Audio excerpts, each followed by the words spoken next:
Huh? Yeah. Wait. You shouldn't be getting any levels. Hit properties on that?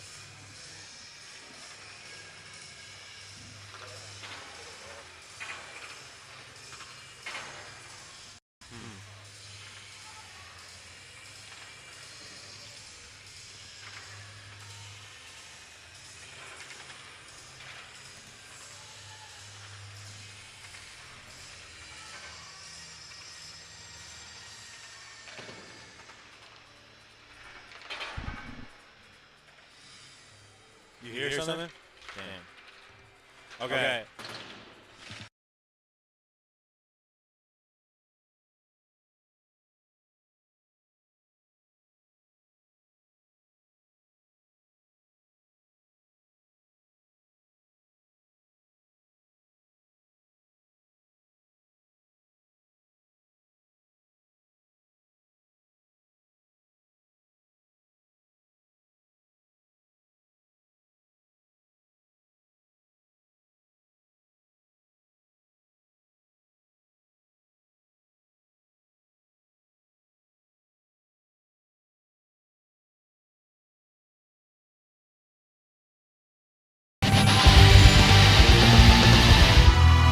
Welcome to the Farmers Union Insurance pregame show. I'm Lauren Hill, joined here by Ken Oda and Edward Neiman, and we are so excited to talk about the game tonight against the Austin Bruins, our second game of the series. So, Edward, you spent last night up there. Obviously, the Tauros won 5-1. What was the atmosphere like up there after the game? Yeah, I think it was actually a really big road win for the Tauros. You're talking about an Austin team that came into this game undefeated, second place in the division. Austin fans showed up and showed out. It was loud, especially early. Tauros did a nice job getting on the board early, taking the crowd out of it, and really controlling the game from the late first period on until the final horn. So a really good win for the Tauros, and of course that sets them up in good position tonight to go for the series sweep. Mm-hmm. And what do you think the crowd's going to be like tonight there? A little more rowdy than usual, or? Well, I expect more of the same. I'm not exactly sure how things go here in Austin. It's my first trip here, but what I can tell you is that this Austin team is a very competitive team, a very physical team. They're going to come out and really want to split this series with the Toros and avoid a sweep, especially as they fend for a top spot in this Central Division that just seemingly continues to win. And so I think, at least on the ice, this place is going to be another really tight game and another really physical game. Super exciting. All right, so we're going to start off today with the Farmers Union Insurance recap of last night, if we lead into Edward talking about this. Yeah, Lauren, and like I said before, it is a really good game all around for the Toros, a really nice bounce-back game as well, coming off of two losses at the showcase, or at least to close out the showcase. A nice bounce-back victory here on Friday night. Ian Spencer, he was the one who broke the scoreless tie late in that first period. Really nice breakaway goal. John Small and Adam Mahler credited with the assist, but a beautiful feed from Small in transition in the neutral zone. Spencer was able to finish that one off, get on the Toros with an early lead going to that first intermission. And the second period is really where the Toros started to pick up. Jesse Uhala nailed a goal in that top right corner of the net, and that was his start of the year. So he continues what has been a really hot streak for him. Like we mentioned prior, he notched two goals in that national game. So that was his third. And then under 5 minutes later on a 5-on-3 power play, Jesse Uhala found that same spot in the net, giving the Toros another goal to extend that lead. Assist on that one coming from O'Hannison and Spencer. And then about 40 seconds later, the 5-on-4 power play was Leo Tabulis who added the third goal of the period to give the Toros a four-goal lead. And then Austin, they did get one back early in that third period as they tried to chip away at that lead. That one coming courtesy of E.J. Paddington, his sixth of the year. So he continues a hot streak. Definitely another player on that Bruins team to look for, especially tonight as they try to claw their way back for a series split. But the Toros restored that four-goal lead in the third period on a power play. In the waning moments of the game, Billy Batten sealed it as the Toros defeat the Bruins 5-1 and get their first Central Division win of the year. Edward, I thought that was a huge goal by Spence to get the offense going as well. I think momentum-wise, after getting shut out the last day of the showcase and really the last two periods of that game against El Paso, if the Toros had got down 1-0, maybe it's a totally different game last night. So that first goal by the Toros was a huge momentum builder to help really get the night going. When you went down to do the interview at the end of the second period, what was the atmosphere like down by the Toros locker room up up 4-0 heading into that third period. I think it was great, but I think also there was a sense that they just wanted to finish the job. Coming off of a couple rougher nights, I should say, especially in the offensive department. I think it felt good for them to get on the board and to have a commanding lead, but definitely the sense in the locker room, or just around the locker room, I should say, is they just wanted to protect that lead and get the win, and they did so. And I think we saw that in the third period, maybe not notching a goal early in that period, especially coming off a second period and where goals were just plentiful. I think they did a nice job laying back, protecting that lead, and getting out of here with the win. Thank you for the nightly recap, Edward. So now turning our attention back to tonight's game, let's look at our Noodle numbers brought to you by Noodles and Company of Minot. Minot's current record is 2-2-0, as Austin's current record is 4-1-0. As of last night, our goals per game has increased to a 3 goal per game, as well as the Bruins are at a 3.6 goals per game. And that's what we talked about yesterday on the pregame show, the wild swings, right? When the sample size is this small. Tauros put up 5 last night. That jumps their average quite a bit. Austin had been averaging 4.25 goals a game coming in last night. Tauros holding to 1, and that drops over a half a goal, right, off their goals per game average. This, that's how averages work, right? When there's not a lot of numbers to average, an outlier will change the numbers significantly. And, we see that similarly in the goals against per game. Tauros and Bruins both giving up less than 2. Yeah, Kenny, we talked about the good goaltending for Austin, and, I think it sounds crazy to say, especially following a 5-1 victory, but I still feel like the game last night was somewhat won on the margin, as the Tauros only outshot Austin 31-28, 3 of which came on the power play. So, I wouldn't be surprised that Austin reverts back and has another good goaltending performance tonight. The Tauros are just going to have to continue to do what worked for them last night, and that's just shoot pucks towards the net and find a way to hammer them home. I agree with you. The game's total numbers were closer, but really you look at the first 2 periods, Tauros were outshooting them 27-20 through the first 2. You expect a little bit of a pushback in the Tauros to go in a little bit of a shell, and that's maybe why the shot advantage flipped in the third 11-7 in favor of the Bruins to make the overall game total not look that bad. But still overall, I think Tauros, at least through the first 40 minutes, mostly controlled the play. Yeah, I agree with that. Also, moving on to the next stat with the power plays, our percentage, I guess, increased for the amount of power plays we've been able to convert. We've moved from, I believe we were 32nd ranked before our game yesterday. Now we're 18th, converting 3 out of 17 power plays, as the Austin Bruins have converted 4 out of 21. Yeah, I think Tauros were 0 on the power play coming into last night's game, so 3 power play goals. We've talked about it in the past with this Bruins team. They're going to take a lot of penalties. We'll get to that in a little bit more down the list here on the Noodles numbers. They're going to take a lot of penalties, and a lot of times what it comes down to is whether or not you can score on their PK. Tauros did it 3 times last night. We'll see if maybe that leads the Bruins to playing a little bit more cautious game, which is typically not their style tonight.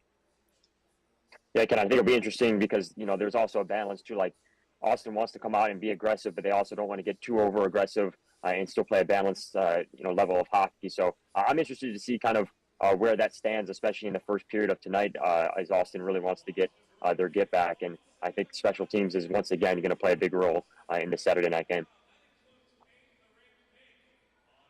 Very true. Also, continuing with the penalty kills, so our stat stayed the same from before last night. I mean, obviously we have more to add to it, but we still have 100% percentage. But the Austin Bruins lowered their percentage. We were equal yesterday. They just had 10 more opportunities for penalty kills, but their stat has decreased to about 86%, making them have a stat of 19 out of 22. Yeah, and you look at that 19 out of 22, 3 power play goals allowed. That's all 3 last night. So their penalty kill had been clicking, but maybe they hadn't seen the same skill level as the Tauros bring on the man advantage.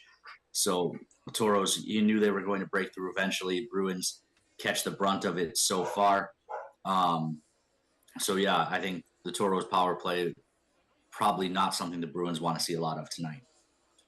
Which you look at the last one tonight, penalty minutes. Tauros averaging just 7 penalty minutes a game. Compare that to the Bruins 13.8. That's almost double what the Toros are doing. Discipline always a key factor when you're playing Austin, and Toros did a good job last night. Looking back at the box score, they did allow 5 power plays to the Bruins, killed them all. You'd like to see maybe a couple fewer for the Bruins. Papa John's PK still clicking along, as we said, at 100%, but that's not going to last forever. And we'll be back with more of the Farmers Union Insurance pregame show.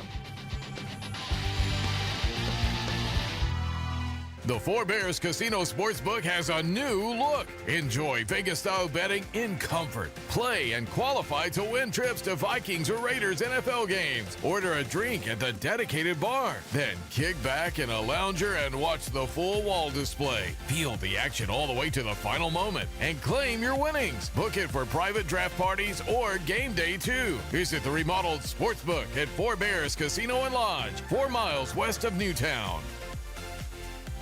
Social host liability refers to the civil liability that non-commercial alcohol providers face for injuries or damages caused by their intoxicated or underage drinking guests. This message brought to you by the 1st District Health Unit and the Minot Minotauros. Welcome back to the Farmers Union Insurance pregame show. It's time to do our Minotauros Booster Club players to watch, so I'm going to give it to Ken to start off with his player of choice tonight.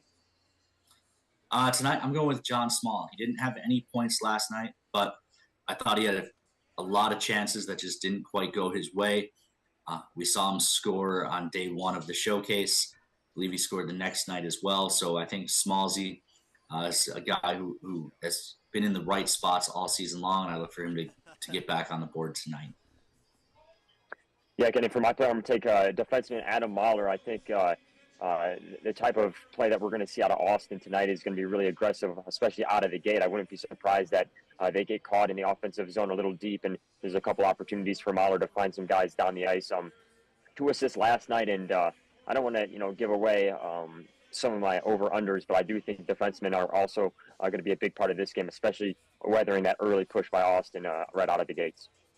It's time for our keys to the game, brought to you by Home Key Group. So, Ken, what are your keys to tonight's game against the Bruins? Starts with weather the storm. Edward alluded to it when talking about Adam Mahler. I expect the Bruins to come out angry and hungry after last night's game. So I wouldn't be surprised to see a big push from them early, get through that. Then my second key to the game would be pick corners. We saw a lot of space for the Tauros in the offensive zone, especially on the power play.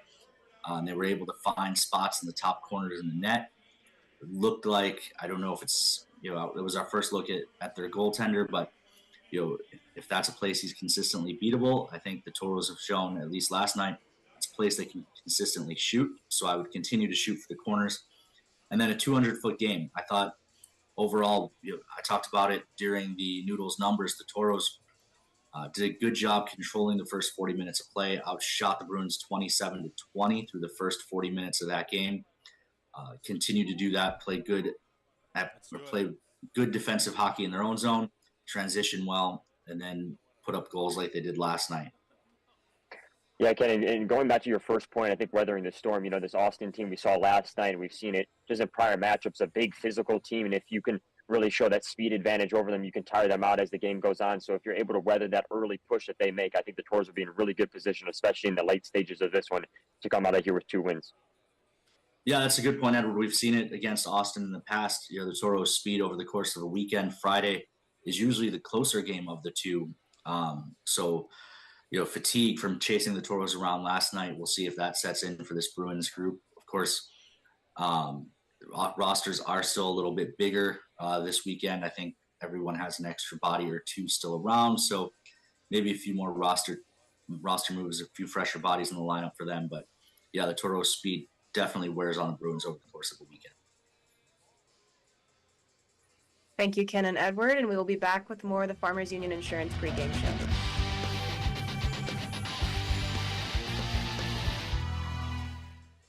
We often think of frontiers as pages in a history book, a time gone by. But even in this modern world, there are new frontiers to conquer. Whether you're tending the land to grow a better tomorrow or growing a business for new opportunities, the work you do powers the world. Exploring the frontier means stepping forward, shaping the future for yourself and for those around you. First International Bank and Trust, helping you live first, one step at a time. Since 1977, Northwest Tire's been your partner on the road for over 40 years. People have put their trust in our quality brand tires and expert service on the roads and in the fields for work, play, and travel. Northwest Tire, keeping you rolling down the road. Tauros fans, it's time to take out your phones and pull up the Tauros mobile app for your chance to win prizes throughout tonight's game. Starting with our first segment, we have the 4 Bears Sportsbook over-unders. So we have the first one is total Tauros defensive min goals. Are we going to go over 0.5 or under 0.5? Edward, you already kind of alluded to your guess. Tauros don't have a goal from a defenseman yet this year. I also think that changes tonight, so I'm going to take the over. I'll take the over as well. I said my player to watch was Adam Mahler. I don't know if it'll be him, but I do feel pretty confident that this would be an opportunity for the Tauros defenseman to get a goal on the board. Yeah, I think a little bit, this is a little background, but on media day, I was just trying to learn players and their names and goals, obviously. Of course, every hockey player's goal is to score, but a lot of them were saying that they haven't had the opportunity to, and a lot of them just seem very, very, very, very hungry for it, and if they didn't score last night, they want to score tonight. So I'm going to go over. I think that's an easy over-under right there. For our next one, we have total Tauros shot differential. Is it going to be over 5.5 or under 5.5? I'm going to take the over on this one. I think what Ken was talking about earlier, as far as this weekend wears on, fatigue becomes a major player in this series, and I think especially against an Austin team who is a little bigger and more physical. I think this game will start to spread out as we get down the stretch in this one. So I'm going to take the over on shot differential. I'm going to go under here. I agree with what you said, Edward, and some of it's just trying to be a little bit different, so we're not all taking the same thing all the time. But I think really I'm expecting that big push from the Bruins. I could see a first period that maybe goes 12-6 in shots in their favor, and then the Tauros push back the final 40 minutes. But I think it's going to be another closer game overall in the shot differential, so I'll take the under here. Honestly, yeah, I'm going to agree with Ken. Sorry, Edward. I just think with watching the game last night, obviously we came out on top, but the shot differential wasn't too much of really a huge difference, but I think the Bruins are going to come out tonight just angry and are going to try to take as many shots on goal as they possibly can. So I'm going to go under. I feel like this game is going to be a lot closer than what it was last night. And for our final over-under, we have total Tauros goals. Are we going above 3.5 or below? I would like to start with, I think that we're going to be above. Again, I think, the Tauros are there in Austin to prove a point that we want to win. And I think that the likelihood of scoring above 4 goals is likely with what we showed last night. Edward, where are you leaning? I'm going to go over on this one as well. I just think, given what we saw last night in the first game, and really the Tauros are continuing to pass the puck really well, especially with a couple opportunities beyond the shots that they put in the back of the net. They still even had more opportunities that they could have hammered home a couple pucks with goaltender out of position. So I think I'm going to go over on this one as well. I was feeling over as well. This has a feel of, again, that the Tauros speed getting to them late, maybe a 3-1 or a 3-2 game late with an empty netter, which would make it 4. So I'm not expecting a blowout win. I'm not expecting a huge number on the board, but I am expecting maybe a goal per period and then add in the empty netter at the end to get the over. Which will bring us to our McDonald's Tauros trivia. Again, I don't play this one just because I'm ancient and have been here forever. But it's a chance for you guys to learn a little bit of Tauros history. Which Toro alumni goaltender had the most saves in their shutout of the Austin Bruins? Was it Keenan Rancier, Ben Garrity, Tim Shaughnessy, or Ate Tolvanen? Any guesses? Well, since I used my C guess yesterday, this is a complete shot in the dark. I'm going to take Ate Tolvanen just because, I don't know. So it's a shot in the dark. Just a lucky guess. Yeah, I'm going to be honest with y'all. None of these names ring a bell to me. I will educate myself after we are done here. But I'm going to go off not what Edward said and use my C choice again and choose Tim Shaughnessy here. Simply based off the fact that I like the way his last name is spelled. That's not a reason to choose an answer on a test or anything, but that's my guess. All right, so there you have it. There are guesses, fans. You make yours. Get your guesses in the Tauros Hockey mobile app. Get yourself a free lunch, and of course, play the Four Bears as well. Get that stay and play package from our friends at Four Bears Casino and Lodge. And that'll do it for the Farmers Union Insurance pregame show. After the break, the puck will drop on tonight's game in Austin.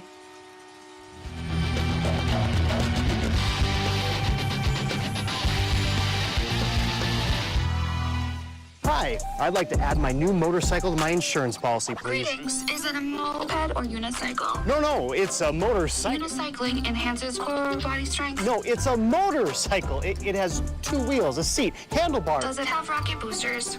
Can I speak to a live agent? Impossible. All agents have been neutralized. At Farmers Union Insurance, technology is important, and so is finding the best options for our clients, person to person. Farmers Union Insurance. Local agents, more options, great rates.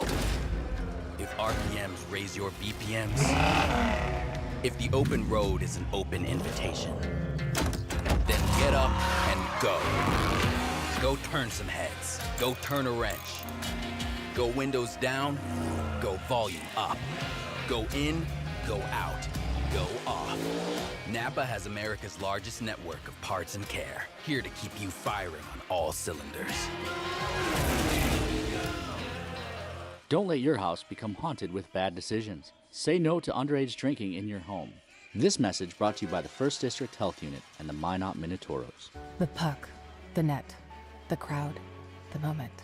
A chance to make history. Just like that perfect play, we're here to help you win at your financial game.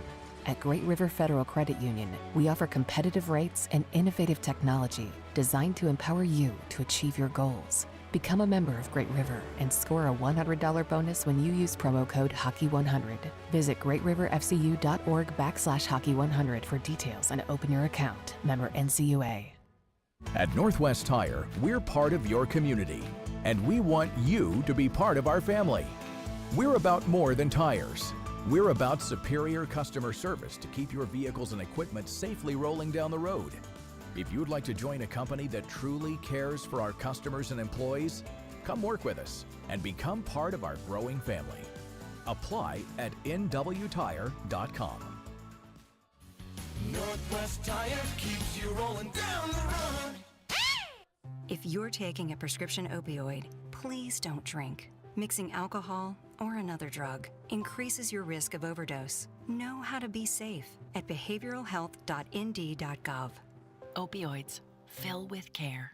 In life, there's good, better, and the best. The same theme applies for our car and light truck tires at Northwest Tire. We offer you good tires, better tires, and the best tires.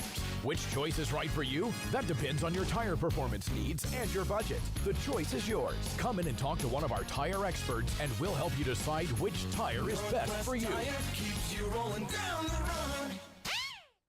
Circle Sanitation is a locally owned family business providing quality waste hauling services since 1980.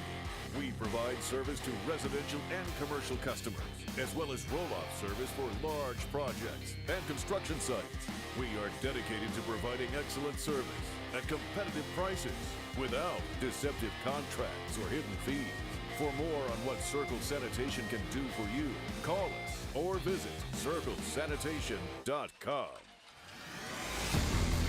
We're ready to roll. Hi, Toro fans. I'm Ty James. You're watching Minotauros Hockey on NAHLTV.com.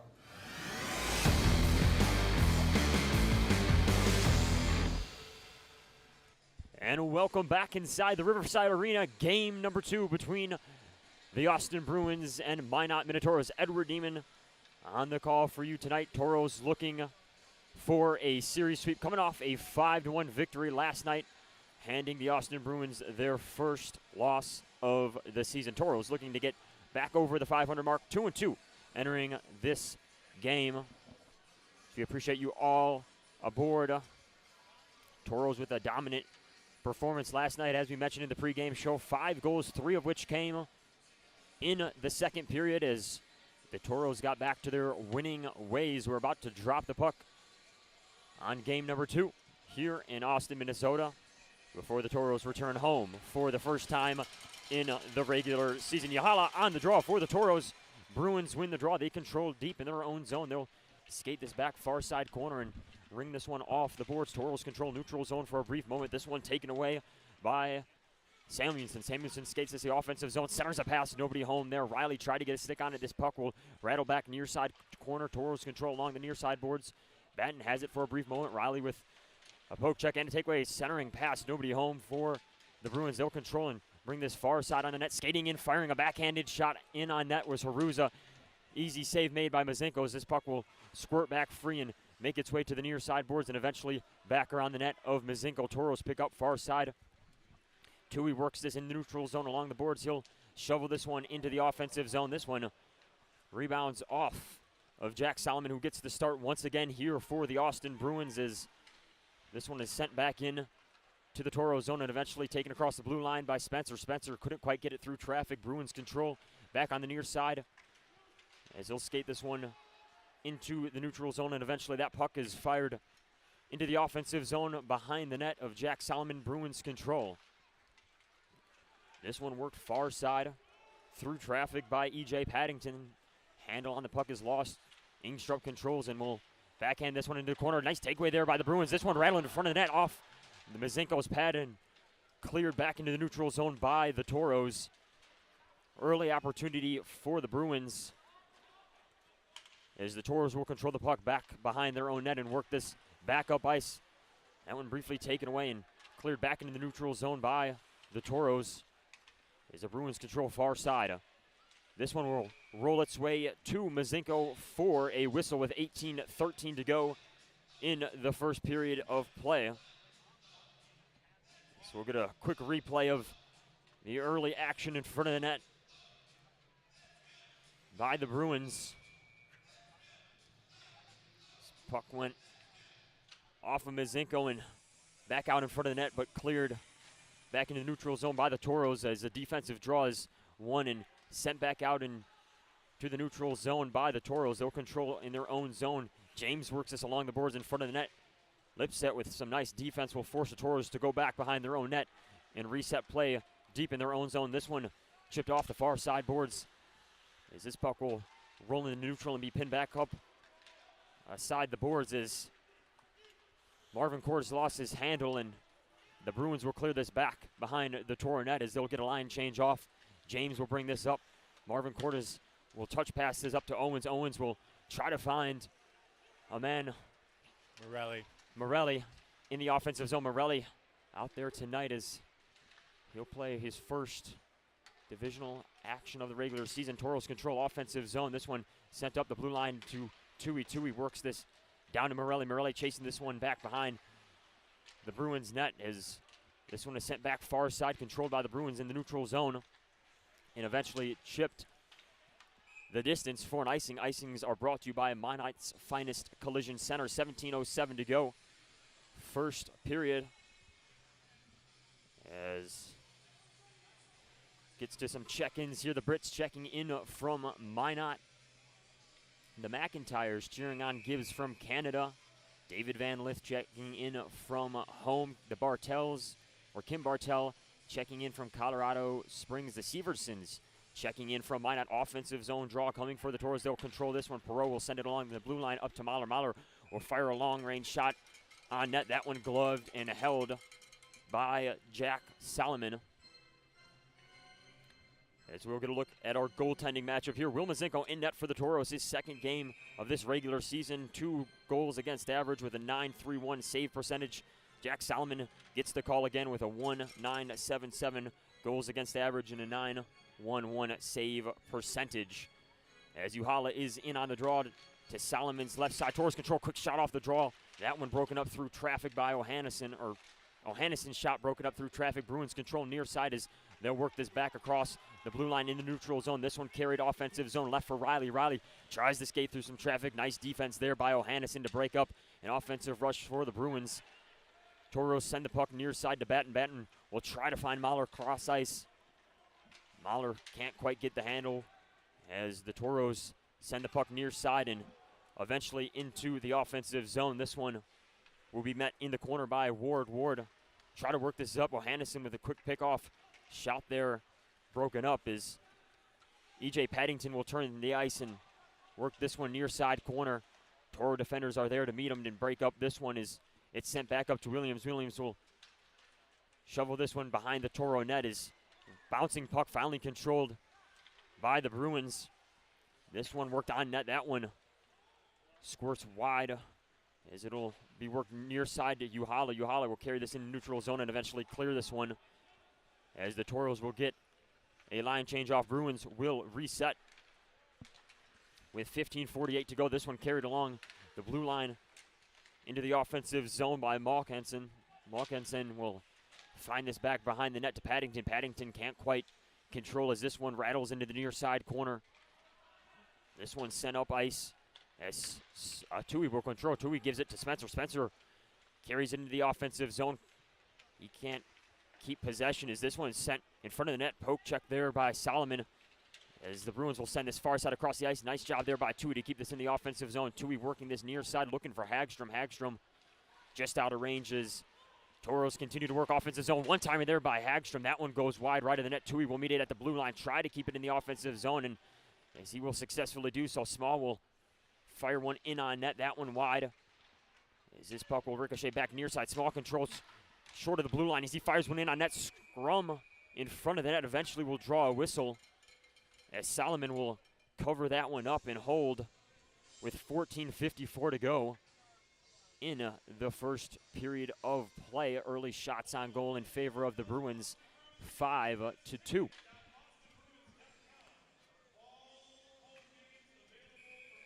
As we'll have an offensive zone draw coming for the Toros. Owens out there along with Tabulis, James, Marvin Cordes.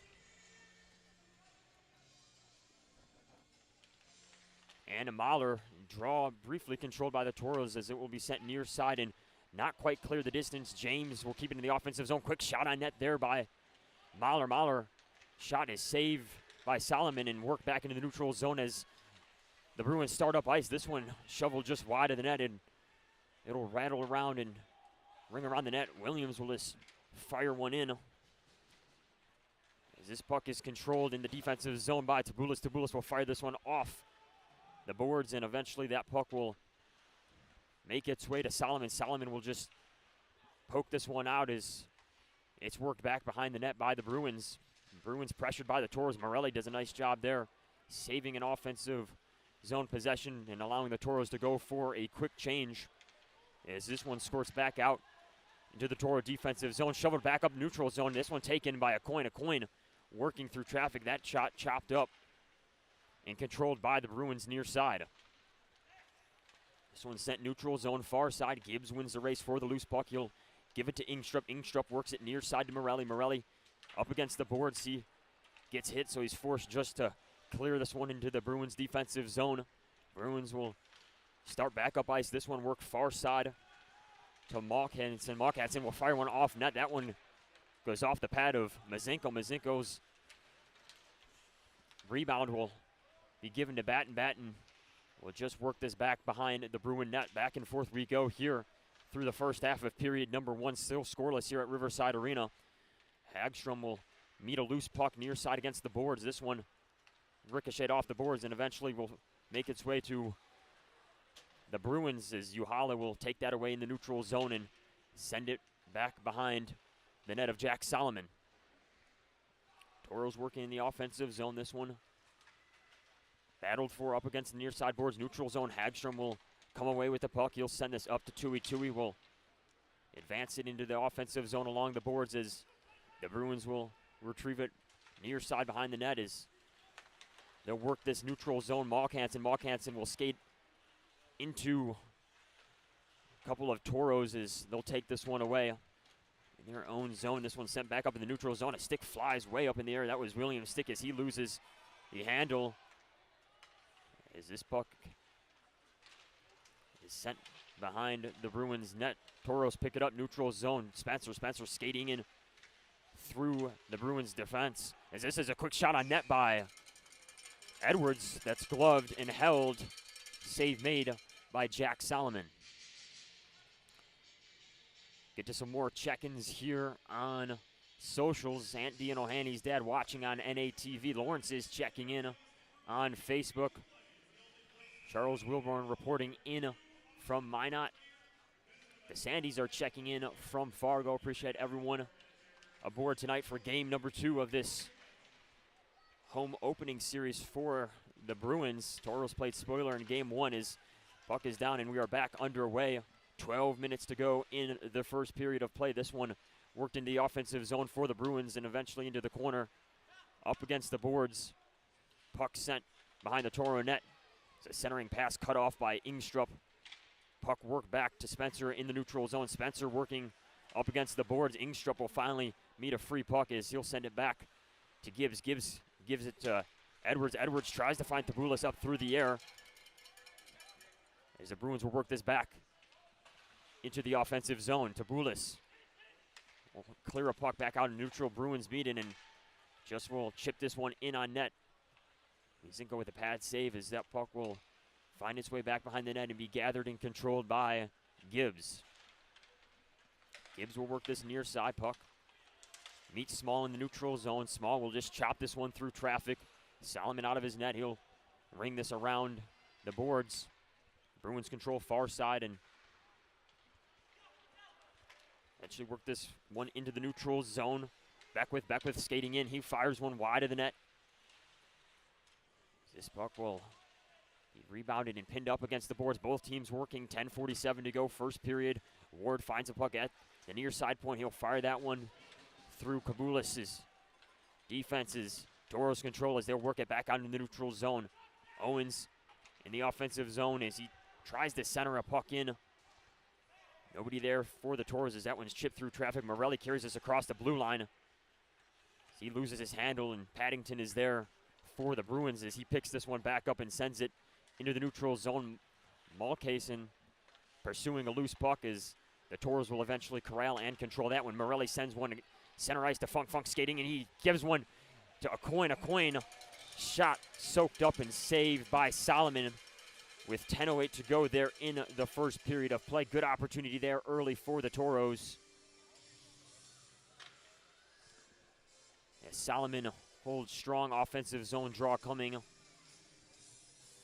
for the Tauros. A little fun fact here with Mason Morelli. His first Toro goal coming, Mason Morelli, who is Macklin Morelli's brother. His first Toro goal coming against this Austin Bruins team. So perhaps Macklin Morelli out there trying to replicate some of the same against this Bruins squad. Tauros control deep in their own zone. This one sent up ice by Hagstrom to Uhala. Uhala loses the handle. They'll battle up against the boards in front of the Tauros bench. This one eventually freed up and given to Tui. Tui working up ice. Passes the puck to Batten. Batten can't quite control this one. Sent up and out of play for a whistle. 9:42 to go here in the first period of play. I believe we're going to get a media timeout here as Austin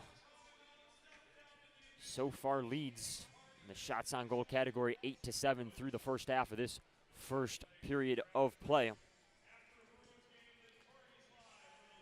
As we look at the Central Division team leaders, Bogokov for the Bruins with 7 points, for the Wings with 7 points. Lorenza leads the Bruins with 10 points.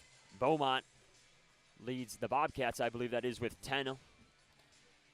Conan, the Mallards, will lead the Mallards with 8. Uhala with 6 points for the Tauros. We talked a lot about Uhala last night with a pair of goals against this Bruins team. Severson back with the North Iowa Bulls. He has 7. Myth Munga for the Norsemen with 12. He's off to a very hot start.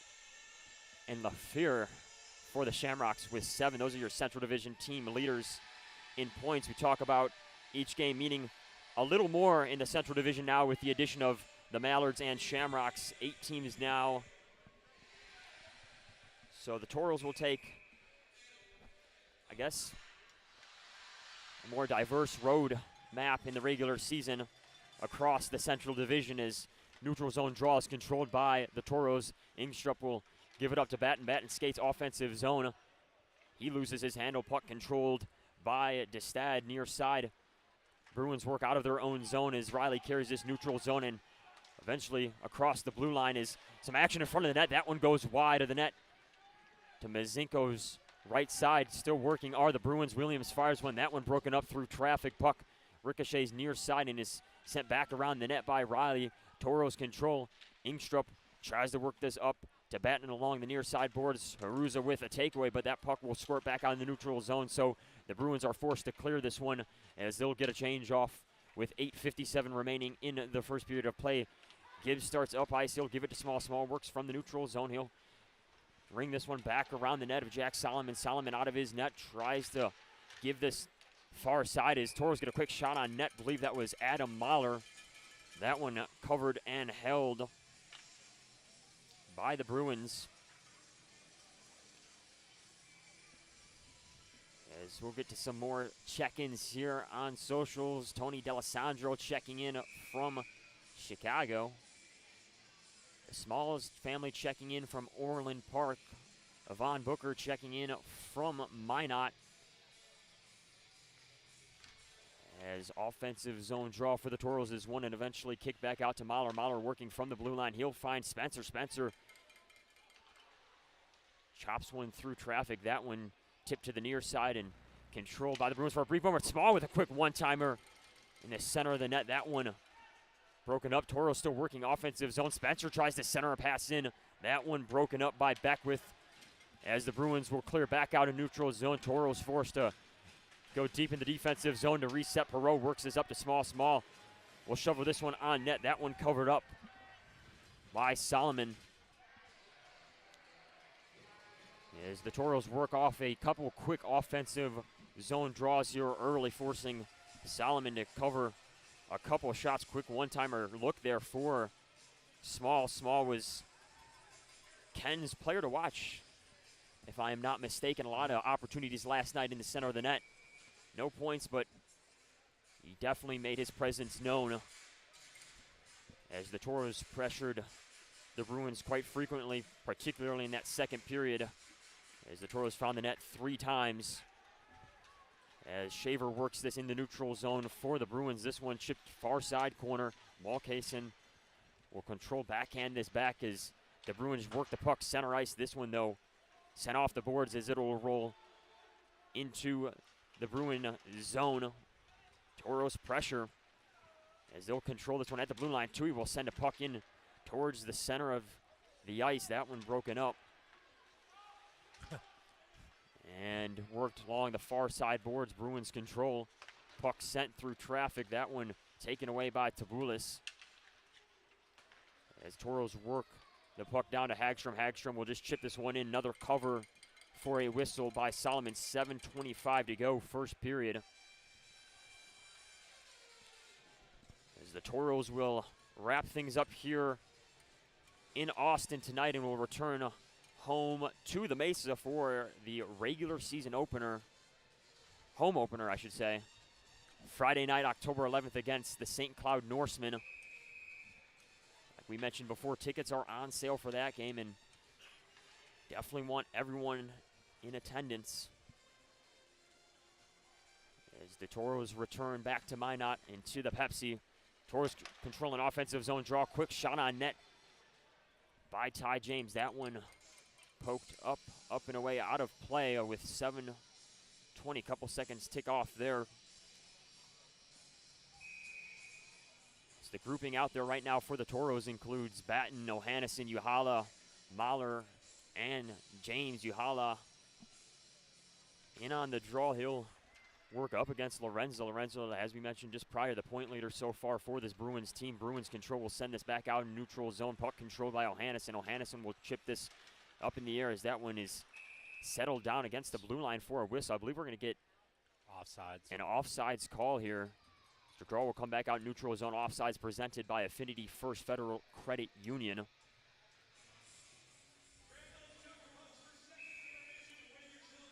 So Get the same grouping here on the face-off in the neutral zone. Hala will control the draw as James will just chip this one behind the Bruins net. Bruins work this near side into the corner. Quick takeaway there by the Toros. Shot on net by Uhala. That one gloved and held by Solomon. The Hyatts checking in from Fort Hyatt. As Ken Oda is tuned in from Minot, that name sounds a little familiar. Could be wrong, but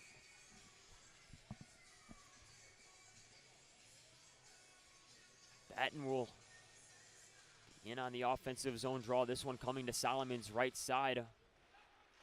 Controlled by the Bruins, work near side. Worked up the boards by the Bruins, neutral zone. Takeaway there by James. James will work this up against the blue line. His backhanded pass to the center of the ice is picked off by Batten. Batten carries this into the offensive zone draw. Good takeaway here by the Bruins. If they have numbers, if they hurry, Samuelson will control this far side and just be forced to center a pass. As he can't find another Bruin player. Tauros will battle this one up against the boards. Quick takeaway, though, by Samuelson as he'll fire one in on net. That one poked up and out of play. With 6:23 to go here in the first period. Shots on goal now in favor of the Tauros, 10-8. A little bit of mounting pressure off a few offensive zone draws. As this draw will come to Mazinko's left. Funk is in on the draw for the Tauros. Lorenza out there for the Bruins. Tauros control off the draw. Morelli handles a puck in the center of the ice. He loses possession. Lorenza takes this away. He'll walk it into the near side corner.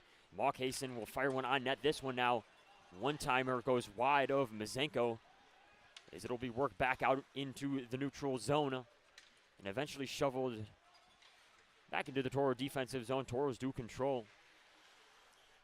This puck will be pinned near sideboards. Both teams will work up against this puck. Finally freed up. Centering pass met by Ingstrup, as Ingstrup will take this one back behind the net of Mazenko and backhand this one off the boards into the neutral zone. Bruins forced to reset as this one's touched back into the Toro defensive zone and fired out of play into the direction of the Toros bench. Heads up as we'll get a whistle and another look at this one on the replay.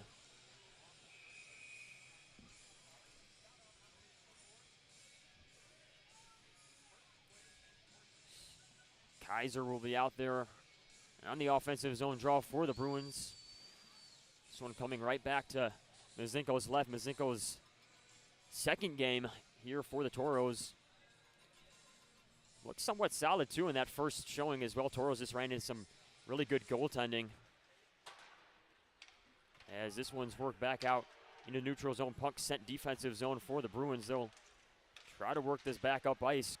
Good defense here by Spencer as he breaks a pass up, and Toros will ring this puck back behind the net of Austin. Austin working up ice. Beckwith with a pass to Kaiser. Kaiser taking this one across the blue line. He leaves it back for Beckwith. Beckwith will fire one on net. That one pad save made up to the far side corner. Both teams will battle up against the boards. This one freed up and controlled by Spencer. Spencer works this up to Edwards. Edwards skating across the blue line. He'll try to give it back to Spencer. Spencer will meet the puck and fire one. That one just goes wide right of the net and will ring against the far side boards. One-timer shot for Mahler. Goes wide of the net, and puck will rattle around to the far side corner. This one worked back up ice to Mahler. Mahler sends one on net. That one gloved and held. Penalty by Solomon. As we're going to get a penalty call here, as the Bruins are going to get one sent to the box. I believe that's going to be Cole Ward. So the Toros will be on the First Western Bank and Trust power play with 4:47 to go in the first period. Opportunity here with Cole Ward getting sent to the box for holding. So the Toros send the power play unit on. Tabulis in on the draw to Solomon's right side. Bruins control off the draw, though. Gather and clear this one behind the Toro net with 4.5 remaining. First period of play. Mahler will leave this to Tabulis. A pressure made by the Bruins as Mazenko is forced out of his net to send this one to the far side boards. Mark Hansen will work this back behind the Toro net. Bruins working short-handed here in the offensive zone. Mahler will control and send this up ice to Edwards, but the Toros are going to get one sent to the box, so the power play doesn't last long. Tabulis will go to the box for the Toros. So I want to say checking from behind. They called a hold, but holding, okay. He was in front. I don't know how they call that, but behind the play there, but nevertheless, Tabulis sent to the box, so we're going to go 4-on-4 here for a minute and a half, and 29 seconds will remain on a power play for the Bruins after they get their man freed from the box. So 4-on-4 offensive zone draw here for Lorenza. Lorenza will win the draw and send it back out to the blue line. This one worked along to the near side by Lund. Lund will try to center a pass in. Toros take it away to Small, Grace, working in the neutral zone. He'll leave it for Mahler. Mahler will try to work this back far side to Small. Small can't gather and control it, so this one will be sent back out to Ingstrup. Ingstrup controls the puck near side. He'll work this along the boards to Spencer. Spencer with a quick touch pass. That intends to go back to Ingstrup. Ingstrup can't control puck, work far side. And back into the neutral zone as Malkason controls for the Bruins in their own zone. 50 seconds remain on the 4-on-4. As Williams will stand behind the net of Solomon and reset this. Thank you. Push for the Bruins. Williams works the puck far side. Toros meet them at the boards as they'll have a quick takeaway of this one. Hagstrom will send it to Owens. Owens goes up ice to Tui. Excuse me, Tui will fire one wide of the net. Puck will work its way into the near side corner as Hagstrom tries to free it up. Puck eventually work to Solomon as he'll cover and hold with 16 seconds remaining on the 4-on-4. Bruins will go on the power play for 30 seconds after 3:02 to go in the first period of play. Still scoreless at the Riverside Arena. In game number 2, Toros looking for their 3rd win on the year. Owens on the offensive zone draw as Toros control this one, sent up ice to Ingstrup. Ingstrup will work it along the blue line. Mahler will fire that one wide of the net as Batten tries to settle a loose puck down in the offensive zone, but he's forced to take it back out neutral. Owens controls far side. He'll clear this one up the boards as the Bruins will get their man back. So Austin on the power play now for 20 seconds as puck is sent back behind the net and eventually worked far side up ice into the offensive zone. The Bruins go. Nice break up there of the rush by Mahler. Mahler can't quite control it as Haruza will work back behind the net of Will Mazenko. Mazenko with a puck pinballing in front of the net. Doesn't get an eye on it, but it's squirted back out. Bruins with another shot on net. That one covered and held, and followed by a whistle with some pushing and shoving. 2:09 to go. Both teams go even strength as the refs are in on this one to break it up. And we talked about the physical play between both teams. Now, Kobe, you can correct me if I'm wrong. I don't think we had a fighting major last night. Nope. Which on the pregame show, 2 of 3 of us took the over on fighting majors. It went under, and of course Ken Oda was the one to call that one, so we'll see if anything boils over tonight in game number 2. Offensive zone draw coming for the Bruins. Paddington wins the draw. This one sent back up to the far side point, and it'll work into the neutral zone, taken away by the Toros. Toros work down ice. Edwards tries to find Spencer near side. Bruins will chip this one high up into the air. Neutral zone eventually. Small will gather and work it back behind the Toro net. 150 remains in the first period of play. Small will look for Spencer, center ice. Spencer, that puck just out of the reach of his stick. Bruins working this back offensive zone. Puck fired wide of the net by Williams. Puck rolls near side and deep into Bruin territory. As this one is met in the far side corner by Lorenzo. Lorenzo will work this along the boards, up in the air, neutral zone. Nice cutoff there by Hagstrom as the Toros will control the puck with 1:13 to go. Tui sends it into the neutral zone to Hagstrom. Hagstrom leaves this for Ohannes, and Ohannes tries to work this back to the far side corner. Hagstrom can't get to it, so the Bruins will control. Nice check there by, poke check there by Ohannes as he broke up a play briefly. Bruins, though, recontrol and ring this behind the Toros net as this one will go for an offsides. Offsides presented by Affinity First Federal Credit Union. Under a minute to go here. 52.8, final minute of the period. Presented by Northern Plains Equipment. As this one will come back out into the neutral zone. Owens out there on the draw. The Toros control this one. This one dumped into the defensive zone. Toros work far side. This one given to James. James works this up ice. He'll chip it high in the air into the offensive zone. Toros pressuring. This one controlled near side corner by the Bruins. This one cut off in the center of the ice by Marvin Cordes. Marvin Cordes gives it to Owens. Owens fires a shot on net. That one's save made. And a second try there as well. Soaked up and saved by Solomon for whistle. 31.1 seconds to go. Nice job there by Marvin Cordes through traffic in the center of the ice to take that one away. So we'll get another look at it. Give Owens a couple good tries at the net. That one hacked in twice. But Solomon there to make the save. So offensive zone draw for the Toros. Bruins controlling. We'll just clear this one. The distance is, it'll go for another icing. Icings are brought to you by Minot's Finest Collision Center. With 24.8 seconds to go in the first period of play, Toros are out shooting this Bruins team at 13-12. Both teams with power play opportunities. Both teams with successful penalty kills. This draw coming to Solomon's right side.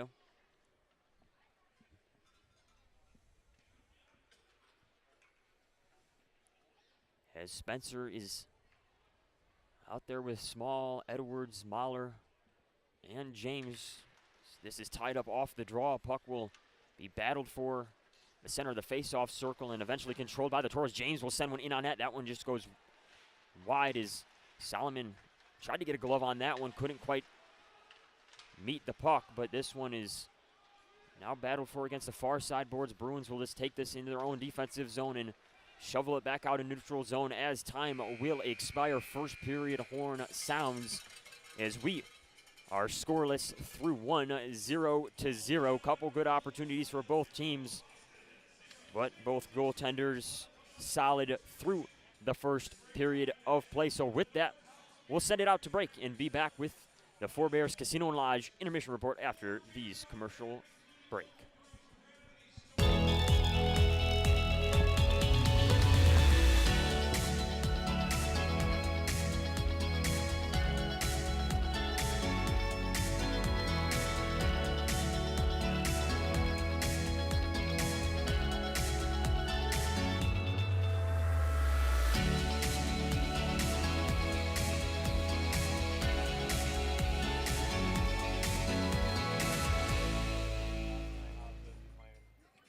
Circle Sanitation is a locally owned family business providing quality waste hauling services since 1980.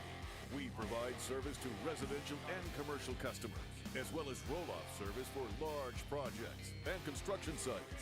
We are dedicated to providing excellent service at competitive prices without deceptive contracts or hidden fees. For more on what Circle Sanitation can do for you, call us or visit circlesanitation.com.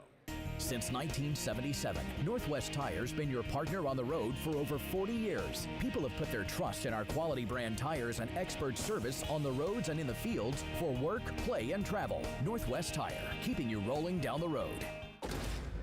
If RPMs raise your BPMs, If the open road is an open invitation, then get up and go. Go turn some heads. Go turn a wrench. Go windows down. Go volume up. Go in. Go out.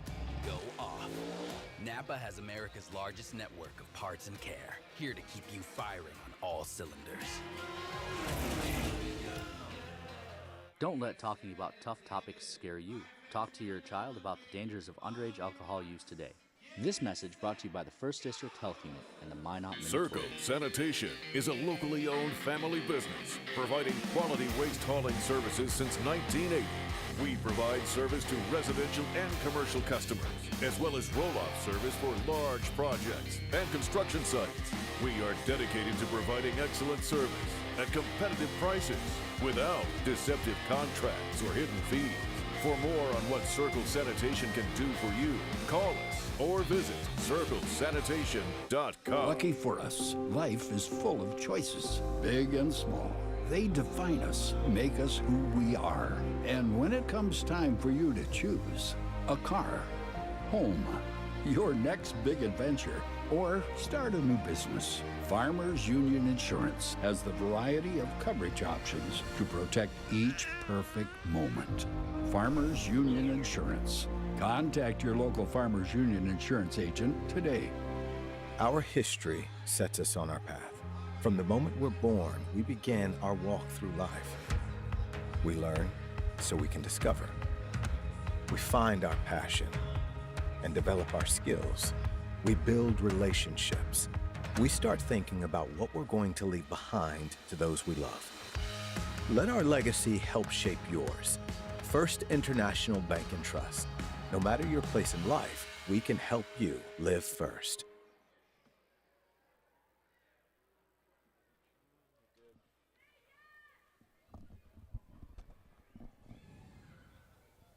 Go for it. You good?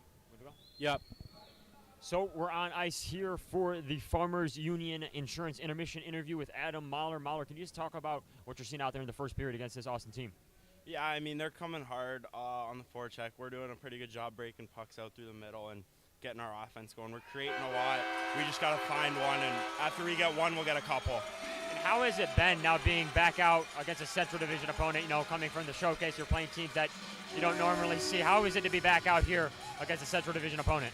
Yeah, you know, it's good. It's they're a good team. It's I mean, it's a good division, good hockey. We pretty similar with how they play. They know how we play. It's pretty good structured hockey. Know what to expect.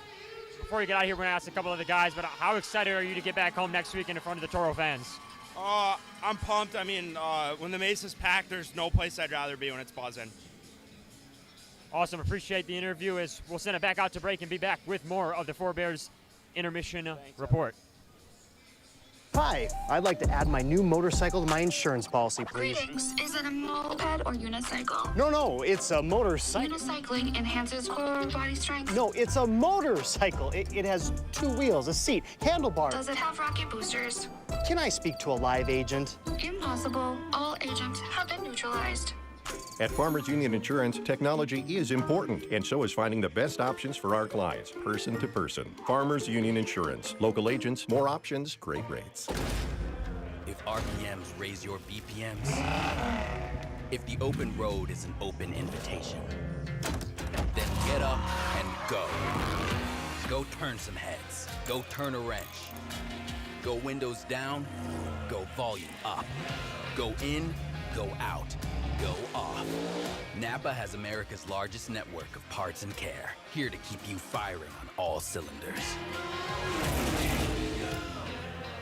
Don't let your house become haunted with bad decisions. Say no to underage drinking in your home. This message brought to you by the 1st District Health Unit and the Minot Tauros. The puck, the net, the crowd, the moment. A chance to make history. Just like that perfect play, we're here to help you win at your financial game. At Great River Federal Credit Union, we offer competitive rates and innovative technology designed to empower you to achieve your goals. Become a member of Great River and score a $100 bonus when you use promo code Hockey100. Visit greatriverfcu.org/Hockey100 for details and open your account. Member NCUA. At Northwest Tire, we're part of your community. and we want you to be part of our family. We're about more than tires. We're about superior customer service to keep your vehicles and equipment safely rolling down the road. If you'd like to join a company that truly cares for our customers and employees, come work with us and become part of our growing family. Apply at nwtire.com. Northwest Tire keeps you rolling down the road. If you're taking a prescription opioid, please don't drink. Mixing alcohol or another drug increases your risk of overdose. Know how to be safe at behavioralhealth.nd.gov. So I'm gonna come right in on you Opioids. then. Fill with I'm care. gonna come in right in on In you. life, there's good, better, and the best. And then The take same right. theme applies Come for our on this car way. and light truck tires at Northwest Tire. We offer you good tires, better tires, and the best tires. Which choice is right for you? That depends on your tire performance needs and your budget. The choice is yours. Come in and talk to one of our tire experts and we'll help you decide which tire is best for you. Tire keeps you rolling down the road. Hold on. There we go. And welcome back to the Forebears Casino and Lodge Intermission Report. One period of play down here at the Riverside Arena in Game 2. We are scoreless through the first period. Toros lead the Bruins in shots on goal 13-12. No scoring, though, by either team. Power play opportunities for each squad as well. Both of those come fruitless as we are, once again, scoreless through one. So with that, we will get to some out-of-town scores where perhaps there is some scoring. El Paso and Colorado, that one final. El Paso wins 5-1. Anchorage and Chippewa, that one at the second intermission. Anchorage leading Chippewa 4-0. Rochester and Danbury. Danbury leads Rochester 2-1. That one also at the second intermission. Maine and Johnstown. Maine leads Johnstown 2-1. That one at the second intermission. New Jersey and Northeast are tied at ones. That one just getting the third period underway. New Hampshire and Elmira. New Hampshire with a 4-1 lead over the Aviators. That one also just getting the third period underway. St. Cloud and North Iowa. That one's tied up, at 2 as they work their way towards the second intermission. A couple minutes remaining in the second period for that one. Philadelphia and Maryland. Maryland leads Philadelphia 3-1. That one midway through the second period. Some more central scores here. Aberdeen and Watertown tied at zeros through one, I believe, at the intermission. And Oklahoma and Shreveport wrapping up that weekend series. That one scoreless through one period of play at the intermission. Minnesota and Bismarck also scoreless at the intermission. Springfield and the Wilderness tied at 2. Springfield with a comeback win last night. That one entering the end of the first period of play. Amarillo and Lone Star also is scoreless. That one halfway through the first period of play. New Mexico and Corpus Christi scoreless as well through a half period of play. Janesville and Kenai still to come, is that one happening at 7:30 p.m. Alaska time. But with that, we want to send it out to an interview that we did with Toros returning goaltender Lucas Fredin earlier this week. So stay tuned for that and enjoy. Hey everybody, I'm here today with Lucas Fredin, our returning goalkeeper, and we're going to ask him a few questions. So starting off, this is your second season with the Minotauros. Can you tell us about your journey with hockey and how you got to this point in your career? So I started playing hockey pretty late when I was around 10 years old, and I played a lot of sports growing up, but I just fell in love with hockey, so I quit everything and skated the whole days after school and stuff, and just wanted to get better, and now I'm here in Minot. What made you specifically choose hockey? Like, was it the skating that really drew you in, or just the ice, or what? No, so it was the World Championships in Stockholm, my hometown. I think it was 2013, and Sweden went on to win gold, and I just wanted to be a goalie because they had cool pads and gear and stuff, so yeah, that's the way it is. Do you remember the goalkeeper's name by Yeah, chance? Jonas Enroth, and I've actually had the privilege to meet him and skate with him, so he's really nice. That's yeah. awesome. You got to skate with your role model? Yeah. So obviously hockey is a team sport. How do you think the team chemistry is going so far this year? I haven't been here for too long, but it seems like a really good group, and obviously I know like 10 of the guys from last year, and I know they're good guys, and yeah, it seems like a tight group, which we also had last year, so it kind of reminds me of last year's team, yeah. So That's a good thing. yeah, it Very is. good thing. Yeah. So since you are a returner, is there any advice that you could give to some of the new players on the team? Yeah, I mean, like in games, I try to just stay calm in the locker room, no matter what the score is. Like if we're down 2 goals for the third, like stay calm, do your thing, and try to spread that in the locker room, I guess. Because I've played 4 years of junior hockey now, and it's good to have a calm goalie, I guess. People like it. Yeah. You keep the room central. Yeah. With that, has there been any memorable things that a coach or a trainer has told you in the Minot Minotauros organization that has really stuck out to you, or maybe it's a certain quote that like keep working harder, or something like that? Maybe not a special quote, but I feel like Coach Campbell is very serious with everything I do, and like the small details matter, and like just the works that he puts in every day, and the work he does with us every day. It's inspiring, and it makes the whole team want to do their best every day and get better and develop. So. But how did growing up in Sweden influence your career choice? And/or are there any huge differences between playing hockey in the U.S., I mean, with Americans and Canadians versus like in Sweden?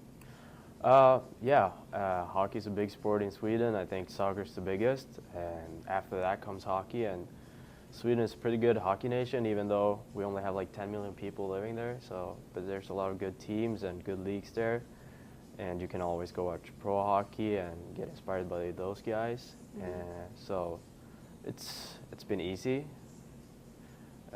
You always have someone to look up to. There's good coaches everywhere, but I felt like I wanted to take the next step and try something new, and came over here last year, and felt good. It was a big difference in the beginning, and I had to adjust to it. But what were the differences? Like the biggest differences? I mean, it's a smaller rink, different style of play, and new language.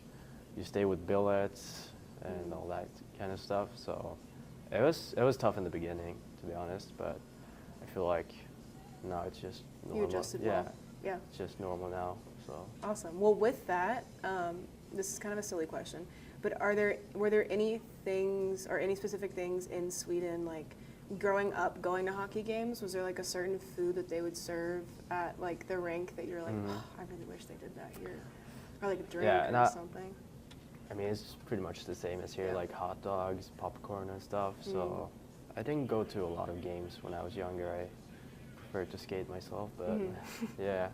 So in the beginning, when I started playing, I was learning to skate with my younger brother, who's 1 year younger than me. So I skated as a player with his team, and I was a goalie with my team, and the guys that were 1 and 2 years older. So I would skate like from afternoon till night, pretty much, and never got tired because it was just so fun. So I just wanted to skate all the time. That's the beauty of it. You're doing what you love. Yeah. What makes you happy.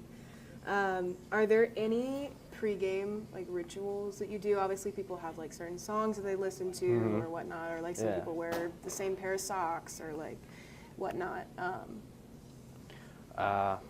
Nothing big really. I do the same warm-ups every game. Listen to music. Like to juggle. Like to what?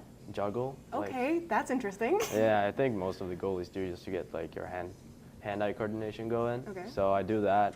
What do you juggle? You're juggling pucks? Tennis balls. Okay, I was about to say that's a little weighted.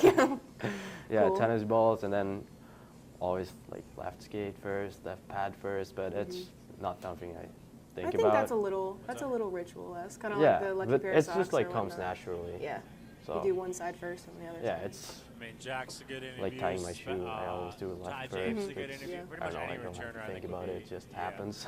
Are you left, like handed? No, I'm right-handed. Oh, okay, interesting. So you start with your left. Cool. Is there a certain song maybe that you have to listen to, or a certain genre that you pick for pregame, or is it more it goes from like here to there? Yeah, no. Sometimes I listen to rap. Sometimes I listen to EDM. It depending on the day, what I Depending feel on like. what's yeah. going to hype you up. Yeah. You were drafted in May to the Dubuque Fighting Saints in the 7th round. Can you tell us a little bit about your experience in the USHL? Yeah, no, it's I spent half of the season in the USHL last year, and then this training camp here in Dubuque, and obviously it's a very professional league, good coaches, and like they really break everything down in video, and it's like they're at the rink the whole day, every day, and so it's a super professional league and good billets, everything. It's very professional and high level of skill. Even though like the guys are younger, they're really skilled. So yeah, it was a good experience for sure. Since you are back here, what is your future goal, just in general? For, I guess if you could give me, like, I don't want to say a 5-year plan, but like the next 2 years, where do you see yourself? Yeah. So my main goal coming over here was to get a D1 scholarship and play college hockey, and after that I want to turn pro and play somewhere, maybe in Europe, maybe here. And just want that education and then go pro and see a bunch of different places and keep doing what I love, play hockey and have fun. So that's my 2 goals right now. That's awesome. So would you want to That's right. stay in the U.S. and play for like the NHL? Or would Of you course, would yeah. you be okay going anywhere and playing? Yeah, no, of course NHL would be really fun, Wait. but I'm trying to focus on first goal, getting a scholarship here, so Yeah. and go to college. So yeah, Awesome. It was so nice talking to you. nice to talk and to you good too. luck good luck on the season. Thank you.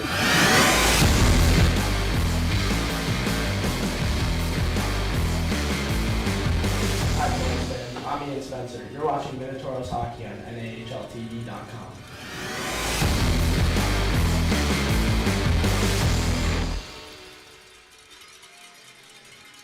And welcome back inside Riverside Arena for second period action here between the Tauros and Bruins. Both teams returning to the ice.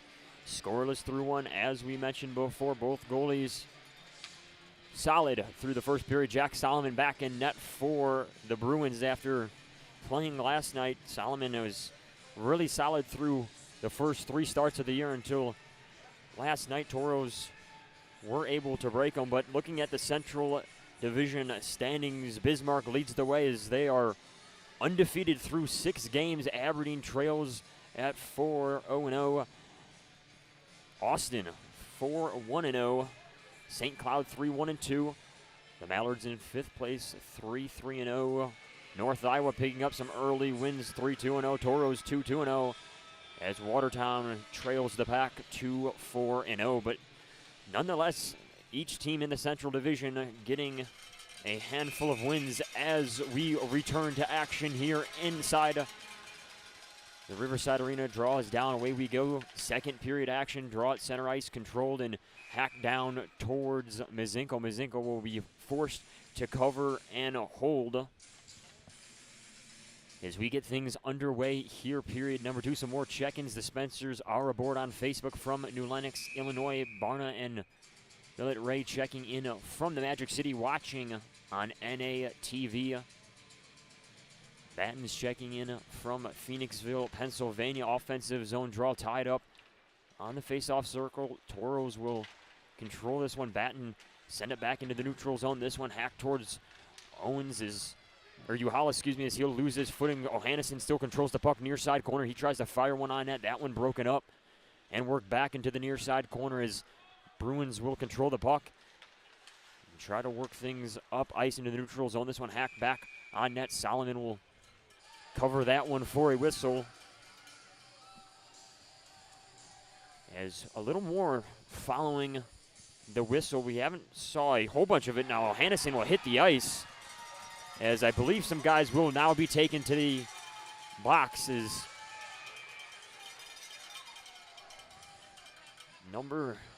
That's 25, which is Ryan Lund. He was not happy with the Tauros as he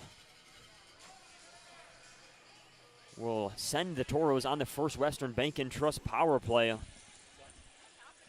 Less than 40 seconds into the first period, Tauros with an early opportunity to break this scoreless tie. Retaliated and threw him to the ground, and then he got a penalty, so we're on the power play.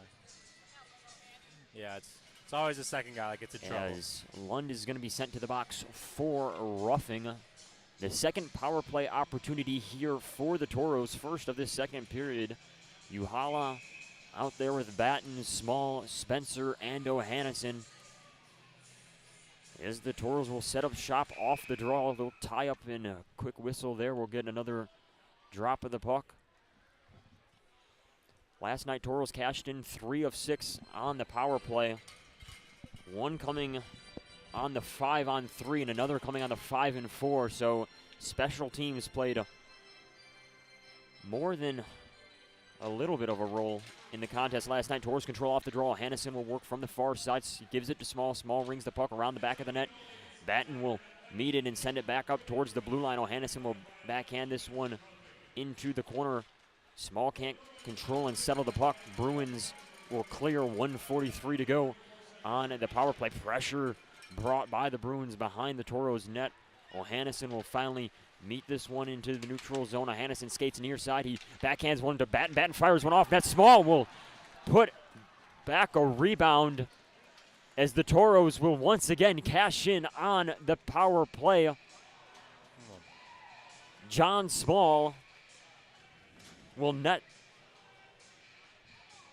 the first one of the night for the Toros with 18:56 to go in the second period of play.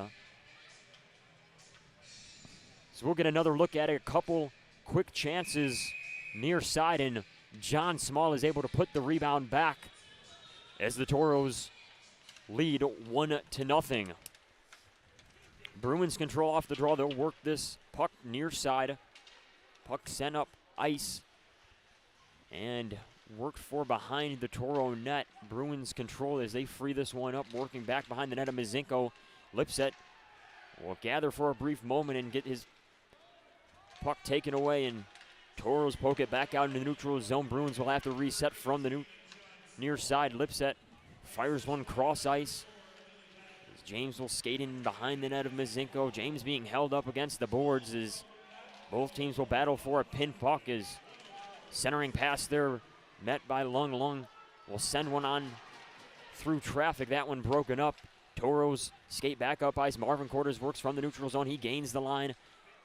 He will be held up and puck taken away by the Bruins. As Bruins will send this puck back behind the Toro net, eventually working into the near side corner against the boards. 2-on-2 battle here. Puck finally freed up. As this one's now being advanced more towards the blue line. Toros take it away. James will fire this one into the neutral zone, give it to Owens. Owens will clear. Toros will go for a change. Solomon out of his net. He'll pass this up to the far side boards. As big hit there by Haruza as Gibbs will fall to the ice. Toros do control. Funk gives it to Ingstrup. Ingstrup works across the blue line. He'll leave it for Morelli. Morelli works back down to Ingstrup. Ingstrup tries the backhand pass one into the center of the ice. Bruins poke this one free. Back out in the neutral zone. Toros will clear this one behind the net of Solomon as they will pursue the puck back behind the net. Bruins control.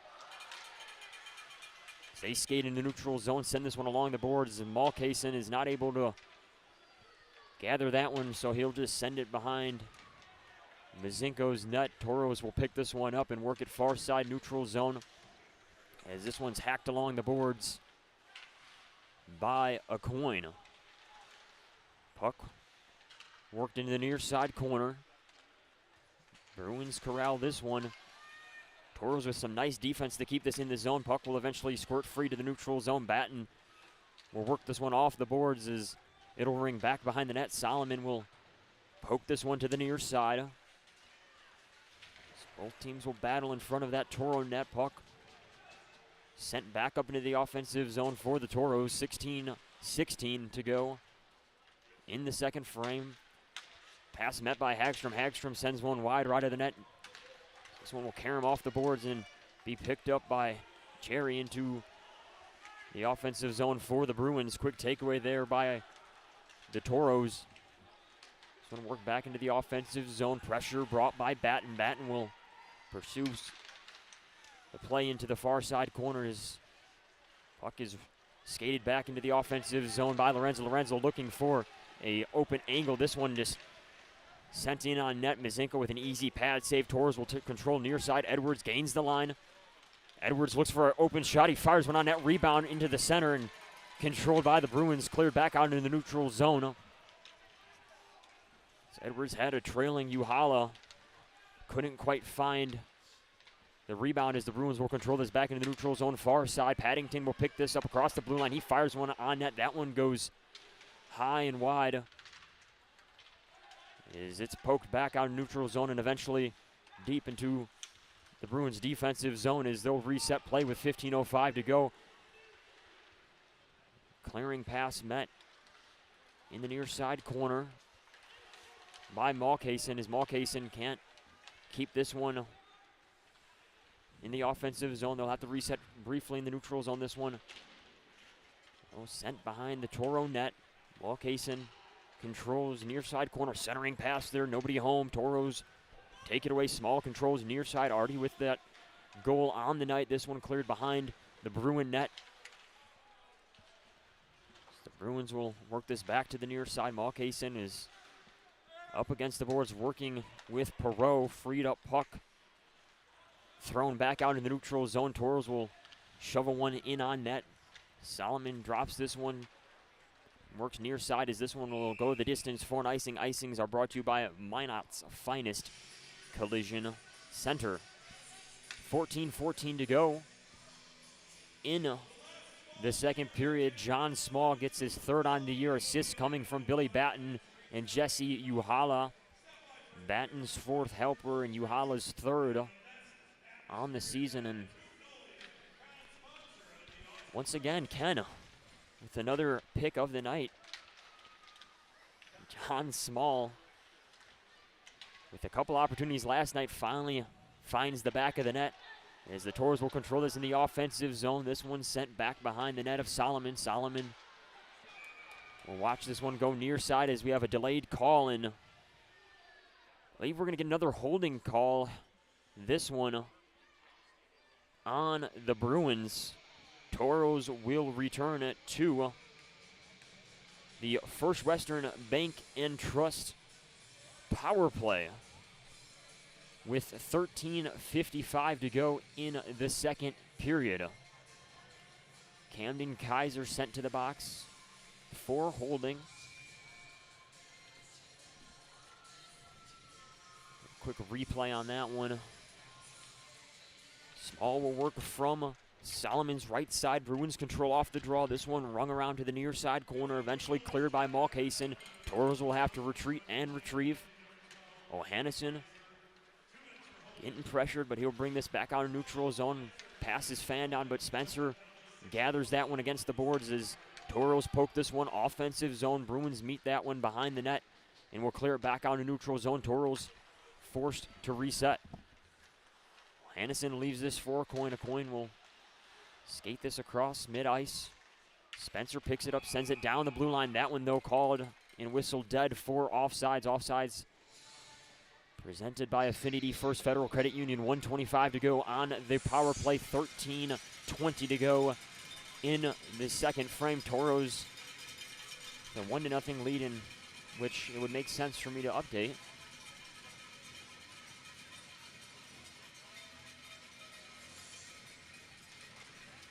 As the draw will come back out in the neutral zone. Toros control off the draw. Mahler will send this near side. As this one is pursued behind the net by the Toros as that puck was freed up and eventually cleared by Austin. A minute to go on the power play. Hagstrom works up ice in the neutral zone. He'll skate far side, ring this one around the net. Edwards works against the boards on the near side. This one sent back up to the blue line to Mahler. Mahler works near side again to Tabulis. Tabulis fires one wide. Puck will work back up top to Mahler. Mahler to Tabulis. Tabulis fires one. That one chopped wide of the net and cleared back out into the neutral zone by the Bruins. 30 seconds remain on the power play for the Toros. Tabulis will skate up ice far side and send it to Marvin Cordes. Marvin Cordes will skate into the offensive zone. That puck freed up for a brief moment. Marvin Cordes can't quite get to it before Solomon will cover and hold with 21 seconds to go on the First Western Bank and Trust power play.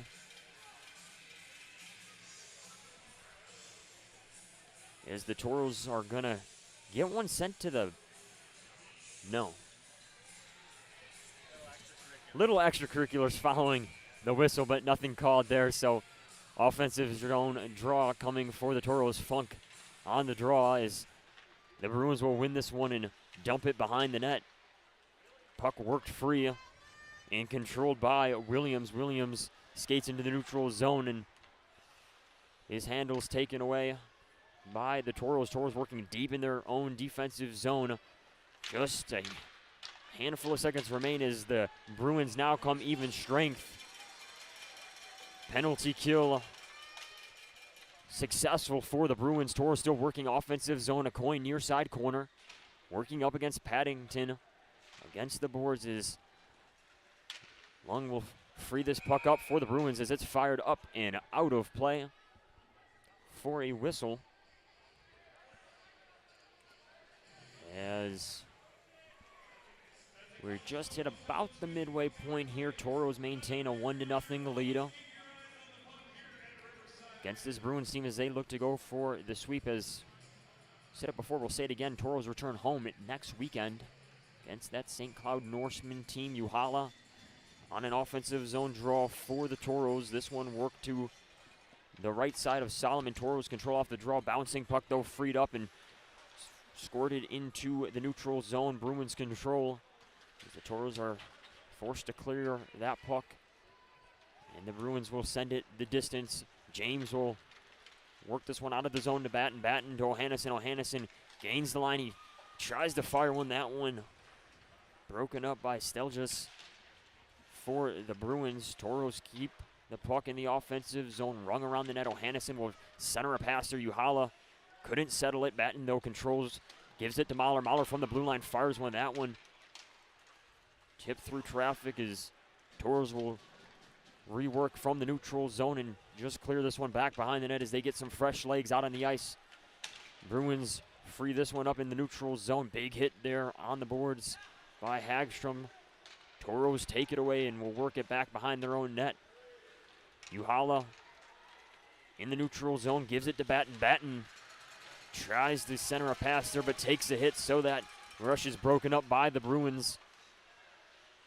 Hagstrom will fire a puck up and out of play for a whistle. 10:23 to go here in the second period. Shots on goal for the period, 3-3. So overall, still in favor of the Toros, 16-15.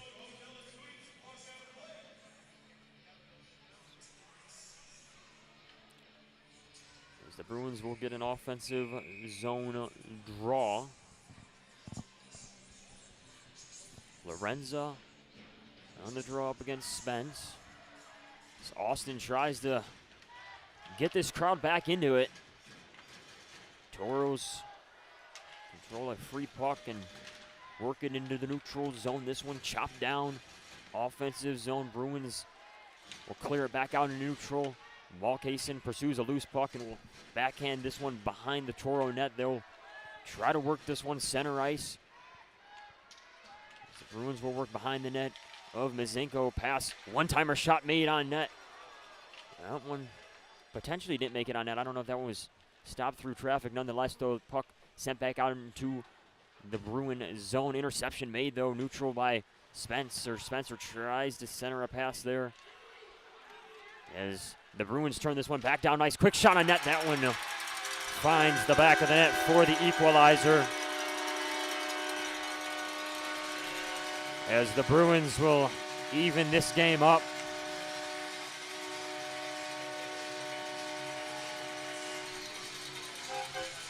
With 9:36 to go in the second period.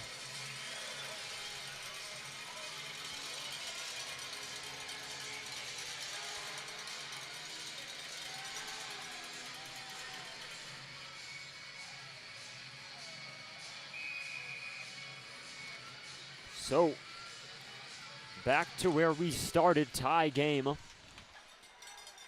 Center ice draw controlled by the Bruins, sent into the Toros' territory. As this one is worked far side by Haruza. Haruza will give it into the near side corner. Tauros working up against the boards as Kaiser tries to shovel a shot in on net. That one goes wide though, as they'll battle up against the far side boards. This one will free up back into the neutral zone. Bruins forced to reset. The Bruins work deep out of their own zone. Is nice pick off there by Tabulis as he'll just fire one in. Perot will chase a free puck into the neutral zone, give it to Ingstrup. Ingstrup fires one into the near side corner. As they'll work against the boards, as this one is controlled by Kaiser. Kaiser works up against the boards as this one's fired neutral zone. So the Tauros will retreat, retrieve, and reset. Coin hacks it along the boards. This one held up there by Kaiser. Kaiser will turn up ice and shovel it behind the net of Mizenko. Perot is in on the action for the free puck. He gives it to a coin working through traffic. He'll hand it to Mahler. Mahler will skate it up, and this one gets sent behind the net and eventually taken away by the Bruins for a brief second there. Hagstrom will fire one in from the blue line. That one broken up through traffic and worked back out into neutral. Williams gathers for the Bruins, looking far side. Nobody home, so the Tauros will take it away as they'll battle along the blue line. Good opportunity here for Funk as he skates in the offensive zone. He'll just fire one in on net as Solomon will cover and hold with 7:34 to go. That will bring us to the media timeout in the second period, as the Bruins tie this one up fairly quickly following the Tauros goal.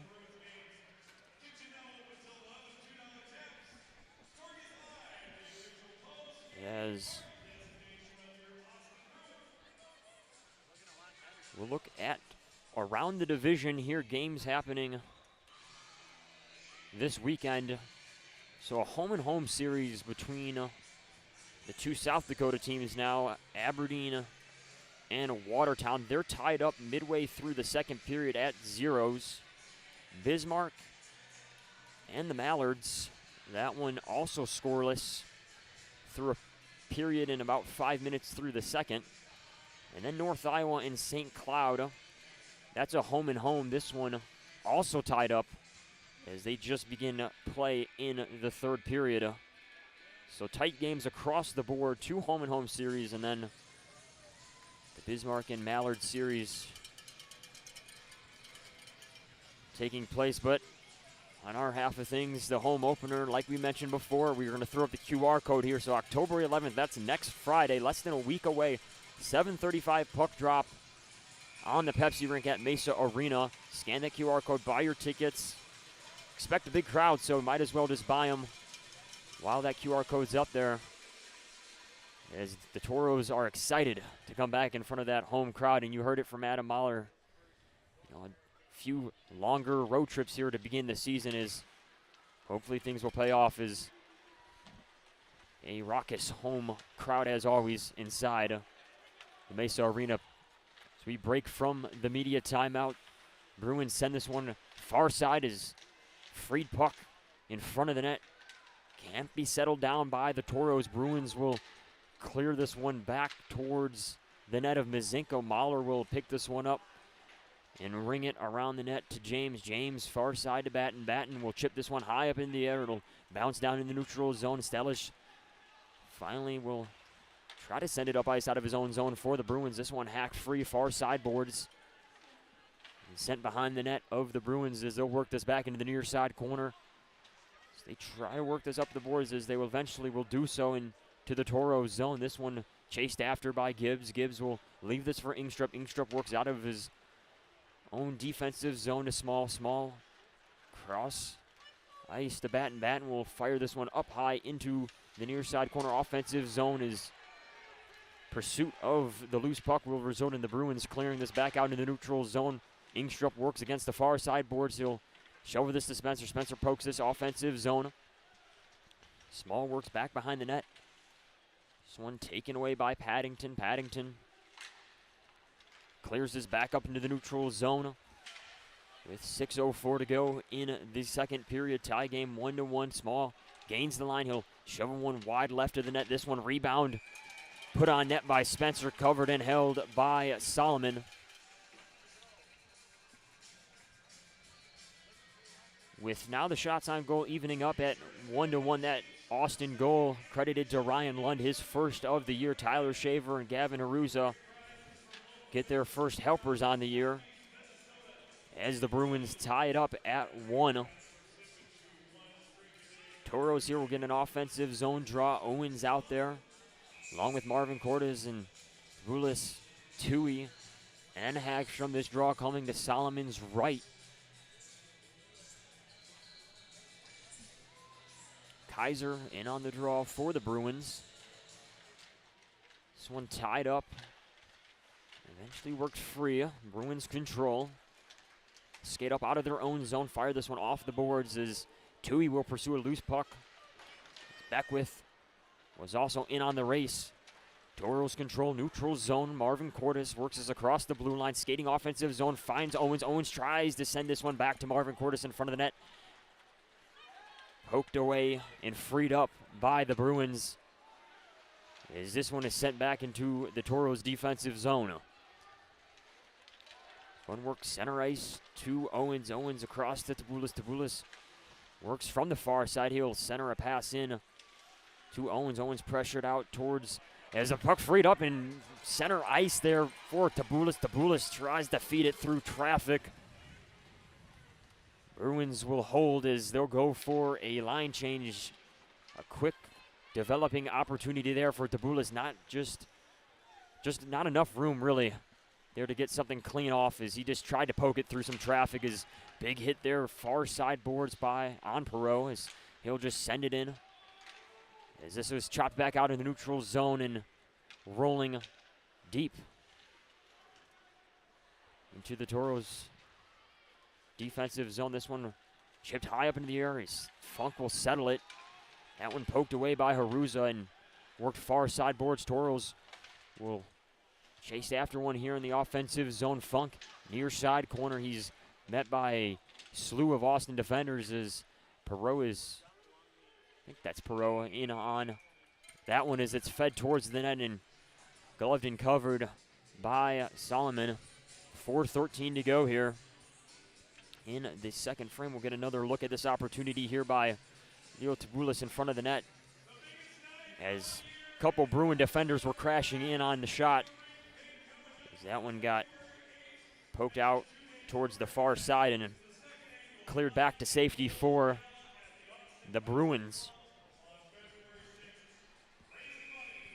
Is this one, this draw, I should say, will come to Solomon's left side. Yuhala back out there for the Tauros. We talked about Yuhala before. He's just always dangerous when he's out on the ice. 2 goals last night, 2 goals in the game against the national team. Those goals just come in bunches, so this one's fed to Ohannesson. Ohannesson skates it into the offensive zone. Batten will fire one in from the far side. That one worked through some traffic and will eventually rattle down back behind the Bruin net. Freed up puck controlled by Batten. Batten will give it to Gibbs at the blue line. Ingstrup fires one in. That one poked free in front of the net. Tauros still working offensive zone. Ingstrup with another one. That one fired and broken up through traffic by Malkayson. Malkayson gives it to Paddington. Paddington skates this one in the near side corner. Puck rolls back behind the net and a quick opportunity there for Malkayson in front of the Toro net. That one poked free and sent back out in the neutral zone. Puck worked towards the direction of the near side of Paddington. Paddington will just send this one in. Yuhala controls the puck and rings it around the net. Far side boards. Quick give here to Edwards. Edwards can't control it across the blue line. Tauros will clear this one behind the Bruin net. 2:56 to go in the second period of play. Tauros work this one from the far side. Spencer in pursuit of a puck in the corners. Both teams will look to settle this puck down. Eventually, the Bruins will send it off the far side boards. Puck rolls free into the Toro defensive zone, picked up by Small. Small will skate back behind the net of Mazenko and carry this one into the neutral zone. He'll gain the line here. A lot of traffic there in front of the net by the Bruins as this one's broken up by the Bruins, as we will get a call there, as the Toros will go back to the power play with 2:22 to go. I want to say this is the third power play opportunity of the period for the Toros, and yes, it is, as Istad will be sent to the box. We'll get another look on that one, I think. On the replay, as hooking is the call. So, Toros in the offensive zone. Uhala wins the draw, gives it to Ohannesson. Ohannesson to Spencer. Spencer back to Ohannesson. Ohannesson looking for an angle. Good defense there by Beckwith as this is worked back into the Toro defensive zone quickly off the draw. So, Toros will reset. Ohannesson skates in the neutral zone. Cross-ice pass there intended for Spencer. Spencer couldn't get a clean handle, so he just pokes it in the offensive zone. But the Bruins will clear this one back the distance behind the net of Mazenko. Uhala there looking to control a battle behind the net.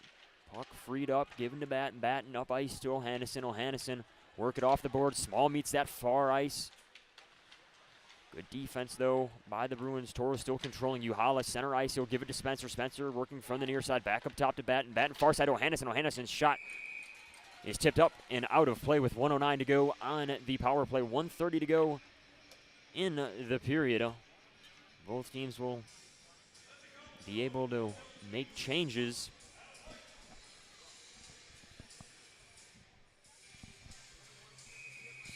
Toros will reset to Solomon's right side. Quick draw. Puck will roll on net and be covered and held for another whistle.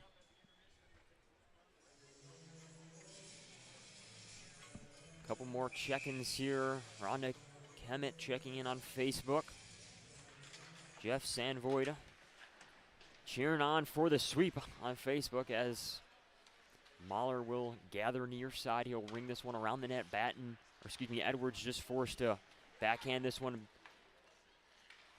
As the Toros work to Mahler. Mahler at the near side. We'll throw this one around the net. Puck will trickle back up top to Hagstrom. Hagstrom to Marvin Cordes. Marvin Cordes gives it back to Hagstrom as they play catch as Edwards can't settle that one down near side. Torres, though, still working. Tabulis fires one on net. That one saved off the pad and sent near side. Bruins controlling, clear at the distance. 21 seconds remain on the power play. Torres will have to work quick. Hagstrom races after the loose puck. He'll stop behind the Toro net and work back up ice. This is given to a Coin. A Coin works across the blue line, tries to find a centering pass. That one thrown on net by Owens, but gloved and held by Solomon with 6 seconds to go on the power play for the Toros. 28.5 remaining in this second frame. Get another look at the replay there. Quick rush there is sent in on that. So another offensive zone draw coming for the Toros. They'll have to work quick on the extra man advantage. Owens will be in on the draw. Funk out there, along with a Coin, James, and Gibbs. Tie up off the draw. The Bruins will gather and clear. So, Bruins come full strength. 20 seconds remain in the period. Puck sent across the ice into the neutral zone. This one picked up by Melgren. Melgren will look for Haruza near side as this one is sent up out of play into the Bruin bench.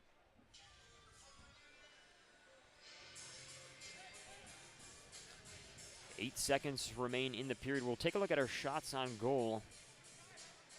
So it's going to be in favor of the Tauros as they mount a little separation, 23-17.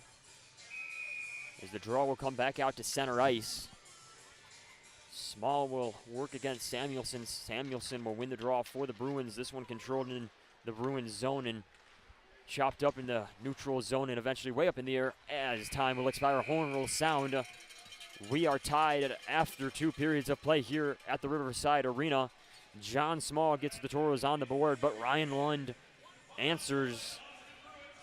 So we are tied up at 1s through 2. So we'll send it back out to commercial break and we'll return with the Forebears Casino and Lodge intermission report.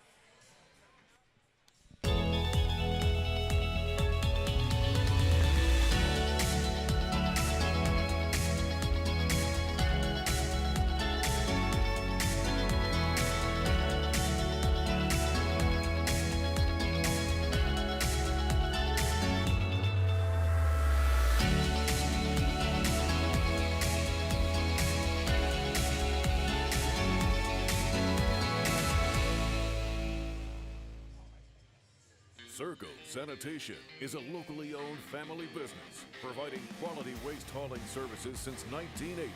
We provide service to residential and commercial customers, as well as roll-off service for large projects and construction sites.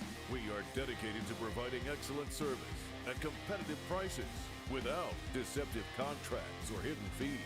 For more on what Circle Sanitation can do for you, call us or visit circlesanitation.com. Since 1977, Northwest Tire's been your partner on the road for over 40 years. People have put their trust in our quality brand tires and expert service on the roads and in the fields for work, play, and travel. Northwest Tire, keeping you rolling down the road. If RPMs raise your BPMs, if the open road is an open invitation, then get up and go. Go turn some heads. Go turn a wrench. Go windows down, go volume up. Go in, go out, go off. Napa has America's largest network of parts and care, here to keep you firing on all cylinders. Don't let talking about tough topics scare you. Talk to your child about the dangers of underage alcohol use today. This message brought to you by the 1st District Health Unit and the Minot Minotauros. Circle Sanitation is a locally owned family business providing quality waste hauling services since 1980. We provide service to residential and commercial customers, as well as roll-off service for large projects and construction sites. We are dedicated to providing excellent service at competitive prices without deceptive contracts or hidden fees. For more on what Circle Sanitation can do for you, call us or visit circlesanitation.com. Our history sets us on our path. From the moment we're born, we begin our walk through life. We learn so we can discover. We find our passion and develop our skills. We build relationships. We start thinking about what we're going to leave behind to those we love. Let our legacy help shape yours. First International Bank and Trust. No matter your place in life, we can help you live first.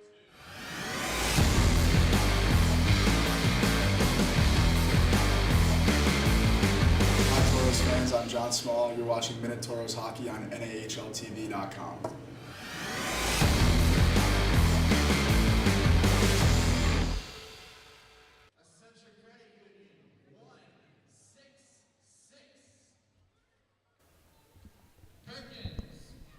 We're back here on ice for the Farmers Insurance intermission interview with John Small. Small, can you just walk us through that goal and what you saw there? It was a good breakout from start to finish. Jesse made a nice play to Babes. Babes gave it to Bats, and Bats somehow got the puck through, and it's in the back of the net. And back and forth, obviously Austin answering fairly quickly off your goal. What's it going to take in the third period to walk out of here with 2 more points? We know what we got to do. We got a forecheck card, and we just got to win a period. It's simple as that. Win a period, win a game. And next week, of course, you guys finally get to play home in front of the fans in Minot at Mesa Arena. How are you feeling going into that weekend? I think we're all really excited. A lot of the guys haven't experienced what it's like to play there, and it's obviously a big advantage for us. So I think we're just really excited and looking forward to it, but we just got to walk away with a win here first. Appreciate your time. We'll send it back out to break, and we'll be back with the Forebears intermission report. Hi, I'd like to add my new motorcycle to my insurance policy, please. Greetings. Is it a moped or unicycle? No, it's a motorcycle. Unicycling enhances core body strength. No, it's a motorcycle. It has 2 wheels, a seat, handlebars. Does it have rocket boosters? Can I speak to a live agent? Impossible. All agents have been neutralized. At Farmers Union Insurance, technology is important, and so is finding the best options for our clients, person to person. Farmers Union Insurance. Local agents, more options, great rates. If RPMs raise your BPMs, if the open road is an open invitation, then get up and go. Go turn some heads. Go turn a wrench. Go windows down. Go volume up. Go in. Go out. Go off. Napa has America's largest network of parts and care, here to keep you firing on all cylinders. Don't let your house become haunted with bad decisions. Say no to underage drinking in your home. This message brought to you by the 1st District Health Unit and the Minot Minotauros. The puck, the net, the crowd, the moment. A chance to make history. Just like that perfect play, we're here to help you win at your financial game. At Great River Federal Credit Union, we offer competitive rates and innovative technology designed to empower you to achieve your goals. Become a member of Great River and score a $100 bonus when you use promo code HOCKEY100. Visit greatriverfcu.org/hockey100 for details and open your account. Member NCUA. At Northwest Tire, we're part of your community, and we want you to be part of our family. We're about more than tires. We're about superior customer service to keep your vehicles and equipment safely rolling down the road. If you'd like to join a company that truly cares for our customers and employees, come work with us and become part of our growing family. Apply at nwtire.com. Northwest Tire keeps you rolling down the run. If you're taking a prescription opioid, please don't drink. Mixing alcohol or another drug increases your risk of overdose. Know how to be safe at behavioralhealth.nd.gov. Opioids. Fill with care. In life, there's good, better, and the best. The same theme applies for our car and light truck tires at Northwest Tire. We offer you good tires, better tires, and the best tires. Which choice is right for you? That depends on your tire performance needs and your budget. The choice is yours. Come in and talk to one of our tire experts, and we'll help you decide which tire is best for you. Tire keeps you rolling down the run. We often think of frontiers as pages in a history book, a time gone by. But even in this modern world, there are new frontiers to conquer. Whether you're tending the land to grow a better tomorrow or growing a business for new opportunities, the work you do powers the world. Exploring the frontier means stepping forward, shaping the future for yourself and for those around you. First International Bank and Trust, helping you live first, one step at a time.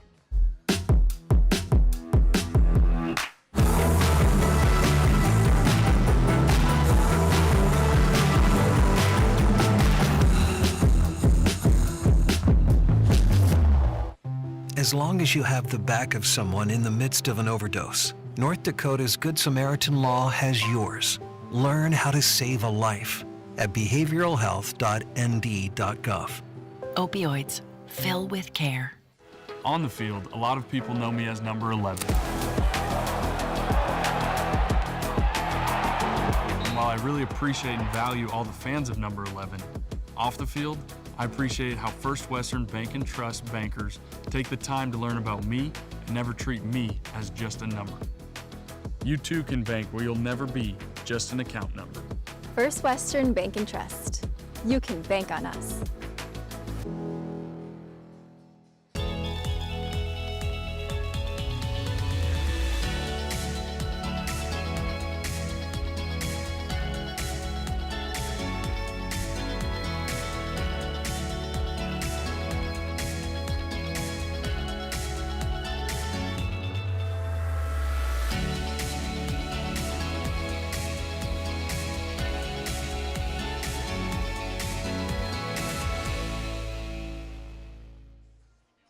Circle Sanitation is a locally owned family business providing quality waste hauling services since 1980.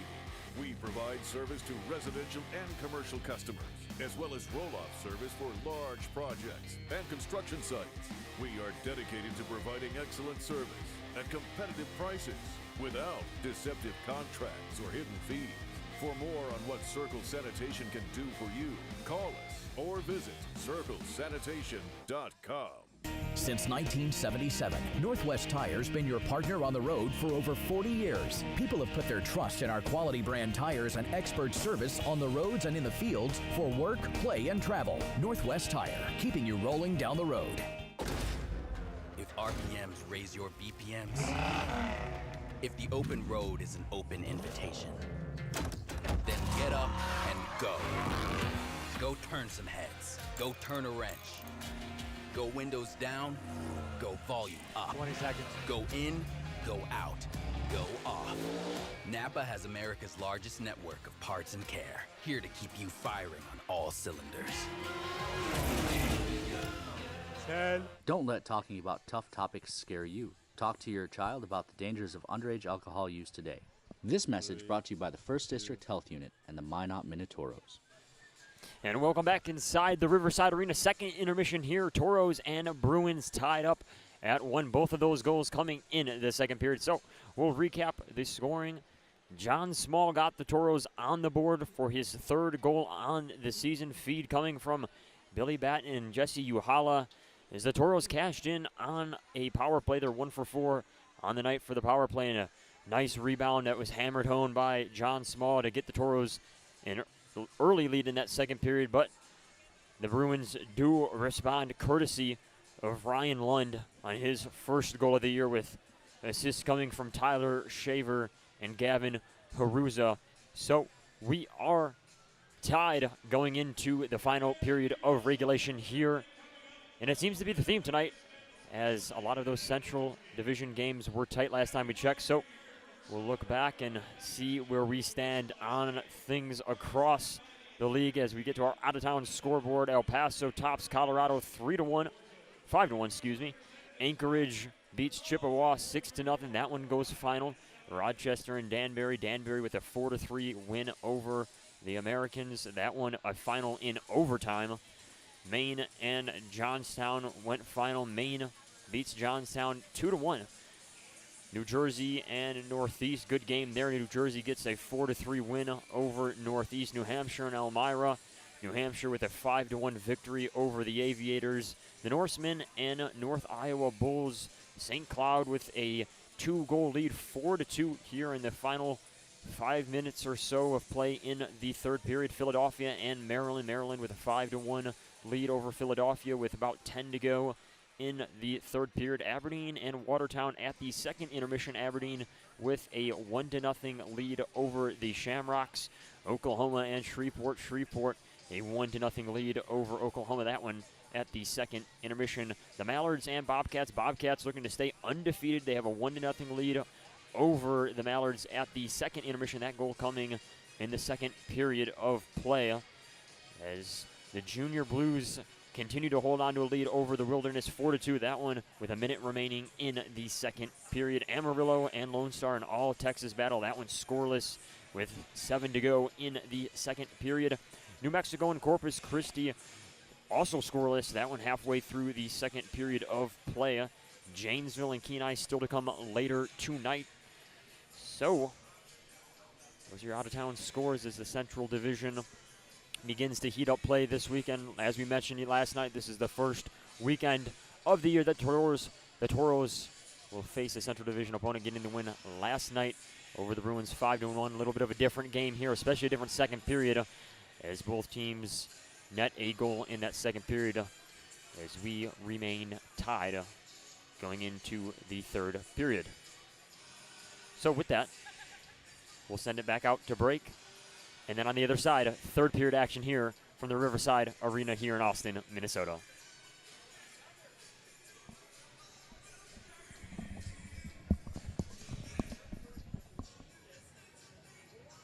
The puck, the net, the crowd, the moment. A chance to make history. Just like that perfect play, we're here to help you win at your financial game.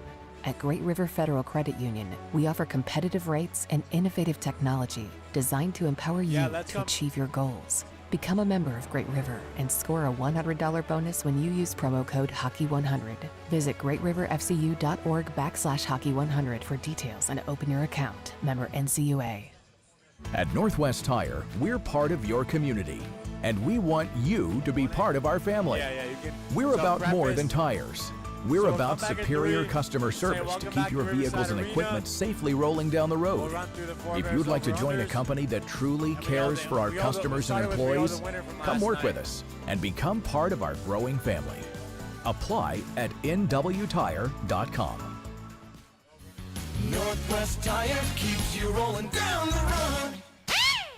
If you're taking a prescription opioid, please don't drink. Mixing alcohol or another drug increases your risk of overdose. Know how to be safe at behavioralhealth.nd.gov. Opioids. Fill with care. In life, there's good, better, and the best. The same theme applies for our car and light truck tires at Northwest Tire. We offer you good tires, better tires, and the best tires. Which choice is right for you? That depends on your tire performance needs and your budget. The choice is yours. Come in and talk to one of our tire experts, and we'll help you decide which tire is best for you. Tire keeps you rolling down the road. Hi, I'd like to add my new motorcycle to my insurance policy, please. Greetings. Is it a moped or unicycle? No, it's a motorcycle. Unicycling enhances core body strength. No, it's a motorcycle. It has two wheels, a seat, handlebars. Does it have rocket boosters? Can I speak to a live agent? Impossible. All agents have been neutralized. At Farmers Union Insurance, technology is important, and so is finding the best options for our clients, person to person. Farmers Union Insurance. Local agents, more options, great rates.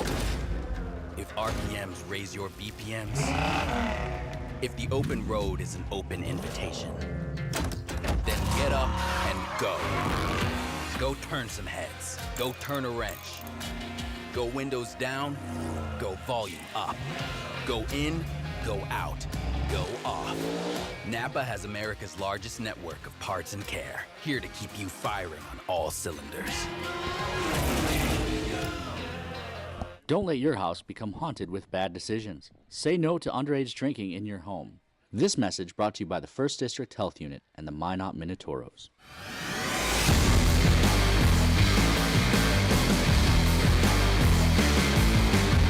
Hi, Bruins fans. I'm Ian Spencer. You're watching Minotauros Hockey on NAHLTV.com.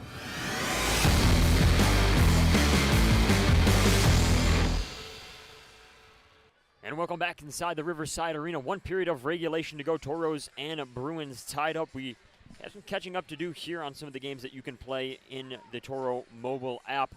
We owe a winner last night from the Forebears over-under. That's Kayla Fieldstad. There you go.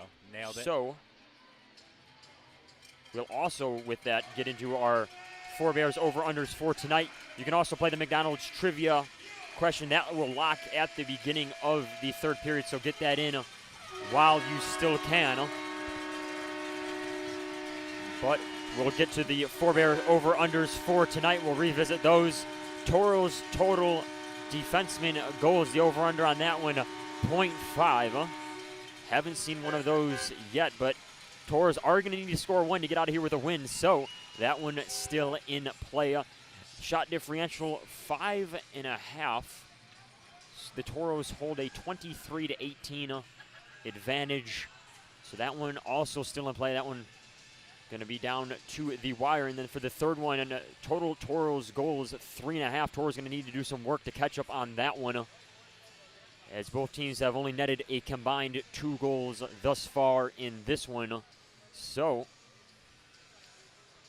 still a lot to figure out here in the third period inside the Riverside Arena. But as we mentioned before, John Small got the Tauros on the board. His third goal. Billy Batten with his fourth. This is Jesse Uhala with his third helper on that one. Ryan Lund, though, answers for the Bruins on his first of the year. So, Saturday night hockey here in Austin, Minnesota. Tauros looking to come out of here with 4 points on the weekend. They've done half of that. As the puck is down and away we go. Third period action inside the Riverside Arena here on the Minotaur Network. Bruins control off the draw, quick shot.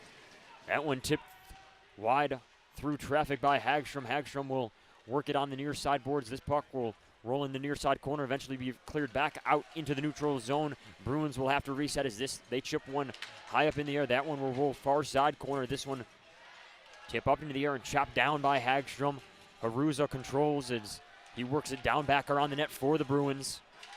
This one worked free as the Bruins try to control that one and keep it in the offensive zone. That one, though, will roll free and all the way back behind the Bruins net. Bruins working deep out of their own zone. This one skated up into the neutral zone. Beckwith will just shovel this one free. As Mizenko is out of his net, he'll shovel near side. As the Tauros chop this one into the neutral zone. Small will send it in for the Tauros. Spencer pursuing after the puck. This one worked up against the boards and gathered by the Bruins. Bruins work this one up into the neutral zone. Lipset will get called for an offsides here, I believe, as we'll get some more extracurriculars as both teams will exchange pleasantries to begin this third period post-whistle. He shot it late. As that shot was after the whistle, Tauros took exception. The referees get in on that one and separate things, as I was showing the broadcast. So people on Facebook, you got a free look at that beginning of that third period. Don't mean to be the bearer of bad news, but I'm going to have to switch it back to me. As the draw will come back out into the neutral zone. Small out there against Kaiser as Bruins control, as they'll send this one into the offensive zone. 8:44 to go here, third period. This one worked into the far side corner. Dumped free near side by the Tauros. Spencer will control that one and leave it for James. James skating up the near side into the Bruins zone. He loses that one as he crosses the blue line. Beckwith in control against the boards for the Bruins. Tauros take this one back over. Gibbs will shovel this one offensive zone far side. Bruins will pursue after this one. Malkason brings this up the far side in the neutral zone and eventually will work it free into the Toro zone as this one's taken away by Owens. Owens skates up. So he'll send it to Marvin Cordes. Marvin Cordes can't settle that one free. As the Bruins will work back out of their own zone. As they give it to Paddington. Paddington leaves it for Malkason. Malkason will blow a tire near side corner and lose the puck to Boulis. In there for the Tauros. Bruins still working. As this one is squirted free to the far side corner and will be pinned up against in traffic and eventually freed up by Funk. Funk working down the ice. He enters the offensive zone, leaves it for Marvin Cordes. Marvin Cordes tries to work it back to Funk. Not enough juice on that one to get back to Funk as it's intercepted through traffic and worked back down into the Toro defensive zone. 17-12 to go in the third period of play. This one freed up in neutral zone. Hagstrom back deep for the Toros to reset things. Far side corner, a coin will touch past this one back to Hagstrom. Hagstrom is taken out by Haruza. Haruza centering pass broken up by the Toros defenses. They'll chip this one far down the ice in the distance for an icing. Icings are brought to you by Minot's Finest Collision Center. Whistle here with 16:47 to go in the third period.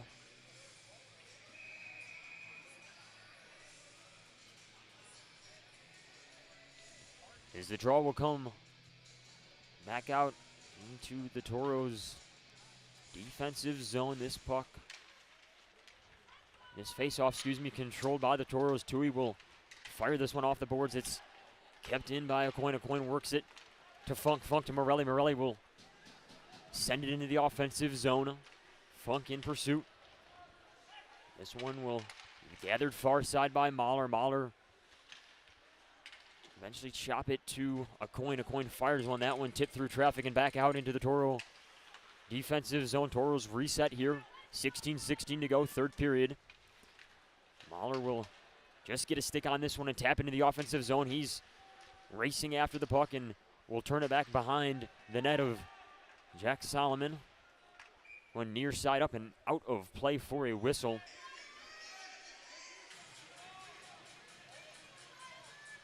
And we'll get some more post-whistle stuff going here for both teams. Things starting to heat up as the Tauros will get an offensive zone draw. Uhala out there along with O'Hannison, Batten, Ingstrup, and Gibbs. This one coming to Solomon's right side. Uhala will win the draw. Batten will control it and give it to Gibbs. Gibbs fires one on net. That one goes just wide of the net. Solomon tried to get a glove on it, but that one just a little too far to his left. So this one will be sent back out into the neutral zone, pinned up against the far side boards for a whistle.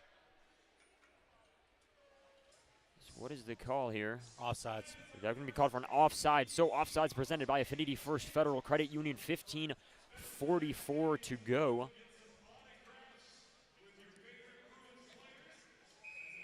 Total shots on net here, 23-19, and one of the keys to the game going into this one was just weathering the storm, and the Bruins with an early push here to begin the third period. Tauros will settle in here. Gibbs back behind the net of Mazenko. This cross-ice pass to Batten. Batten will work around Ward and skate into the offensive zone. Uhala, near side corner.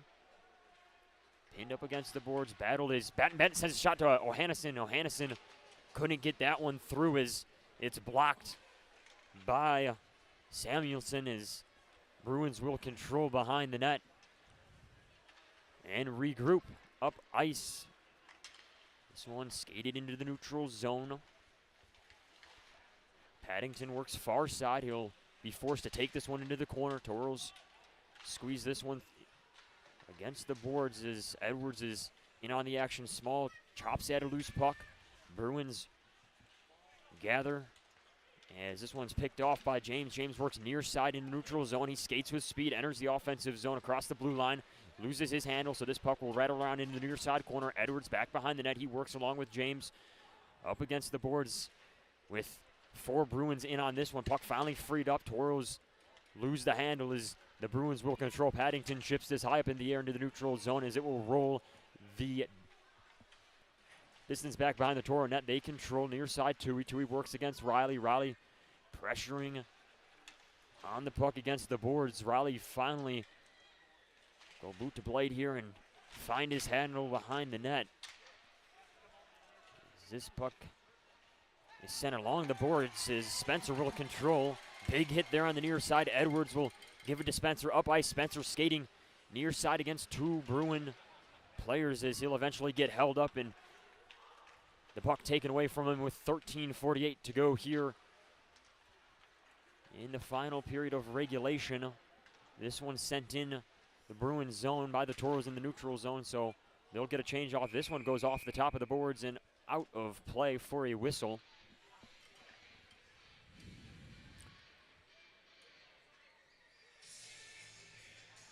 As this one will come back out into neutral.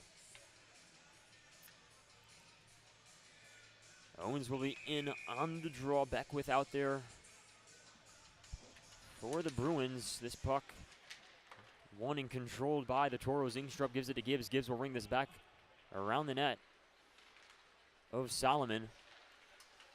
It's freed up and chopped into the neutral zone. Bruins will reset. Far side, Marvin Cordes with a nice hit to break up that one, but Bruins will control and bring it around the back of Mazenko, the back of the far side of the net, and that one's fired in. Covered and held for a save as continue with the physical post-whistle play. Get another look at the opportunity. That was a fast-developing play, far-sided. Beckwith snuck a shot in on net. I thought he was going around, but just shoveled one in on net there. Mazenko with a nice save for a whistle, 13-11. Offensive zone draw coming for the Bruins. Mawkason out there against Owens. Owens will chop at the draw as that one will be fed to the far side corner. Both teams will work to free this one up. Eventually it's squirted free by the Bruins as this puck is worked into the corner, and we're going to get a call here on the Tauros. Owens is going to be sent to the box as the Tauros are going to go to the Papa John's penalty kill. A critical moment in the third period as the Bruins will be left with a man advantage.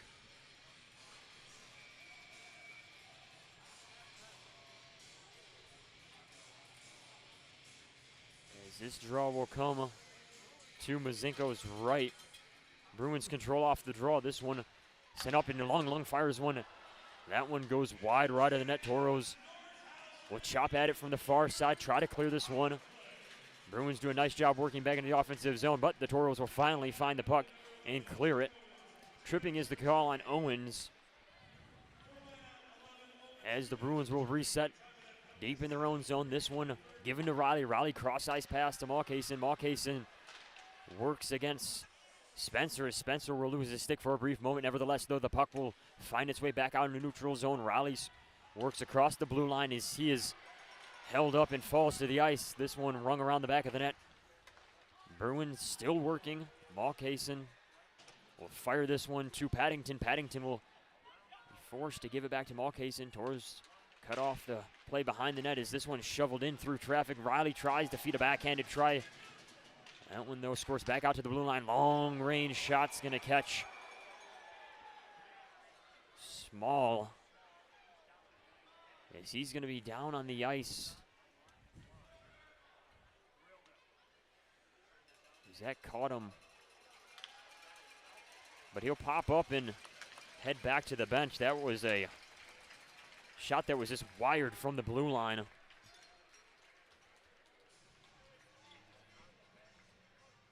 Get another look at it.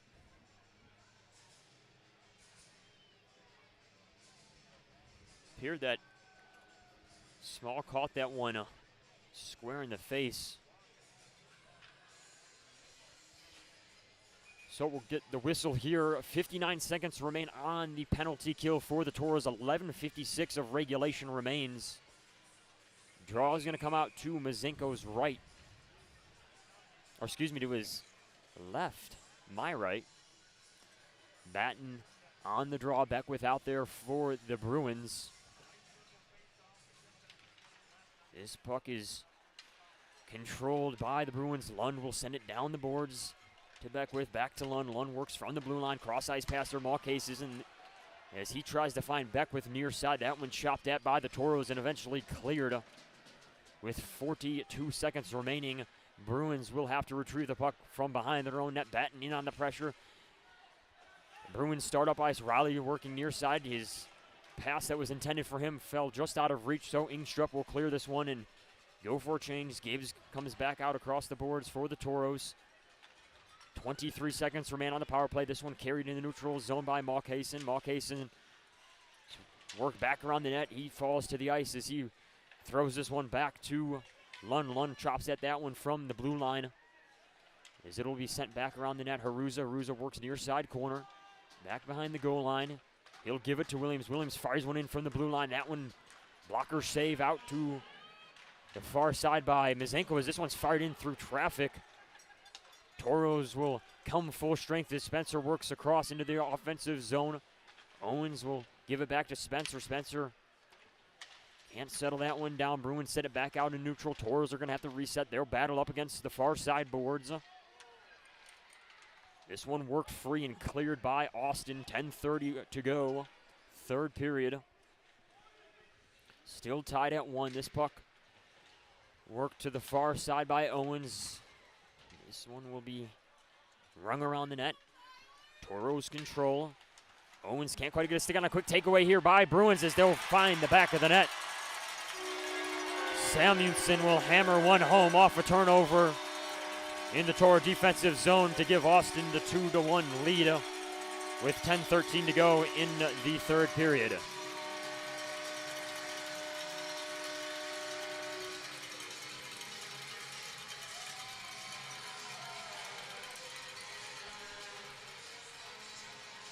The Bruins will find their first lead of the game midway through this third period. And first lead of the weekend. First lead of the weekend. First lead of the weekend, that is. Good point there by Kobe as this puck is down and plays back underway. Toro's going to be working from behind as they will control off the draw near side. They'll send this one into the offensive zone. Bruins, though, control the loose puck. Riley will throw this one back out neutral. Funk across the blue line. Tauros will have to chase this one back as Beckwith pursues after a loose puck near side corner. Tui will meet that one and throw it back out neutral zone. Morelli skates near side. He'll try to work it back across center ice. That one thrown up in the air and gloved and held by Solomon. 9:37 to go in the third period will bring us to the media timeout. So we'll recap on that scoring. Samuelson's second of the year. Lipset with his first assist. As the Bruins take, as Kobe said, into my ear. I know you can't hear him, but the first lead of the weekend for the Bruins.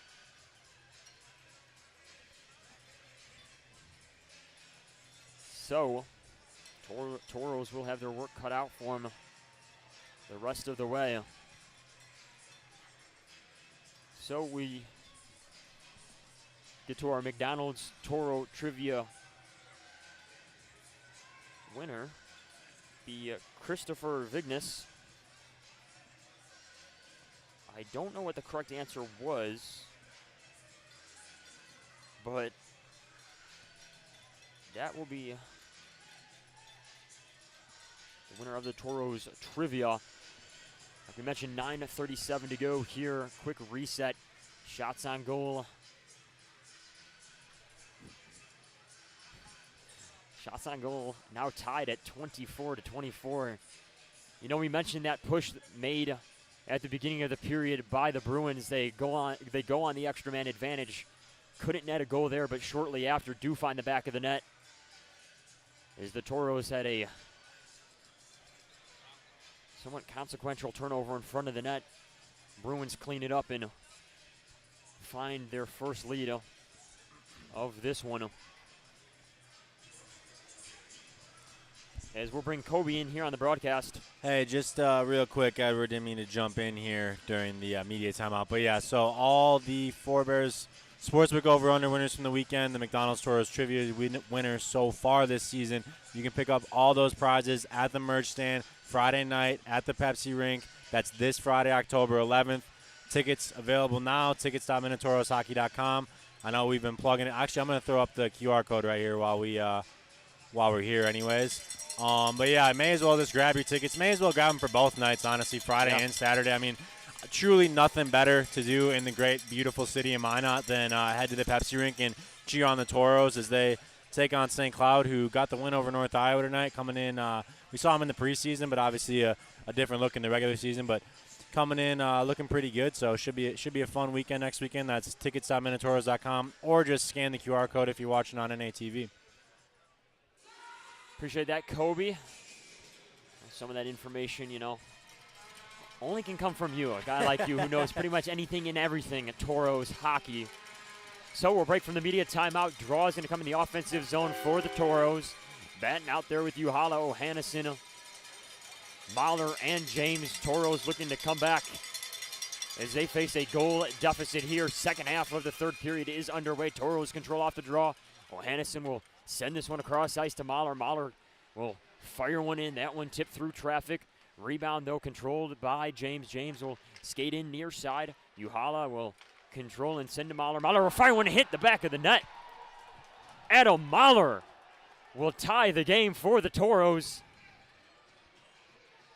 at 2.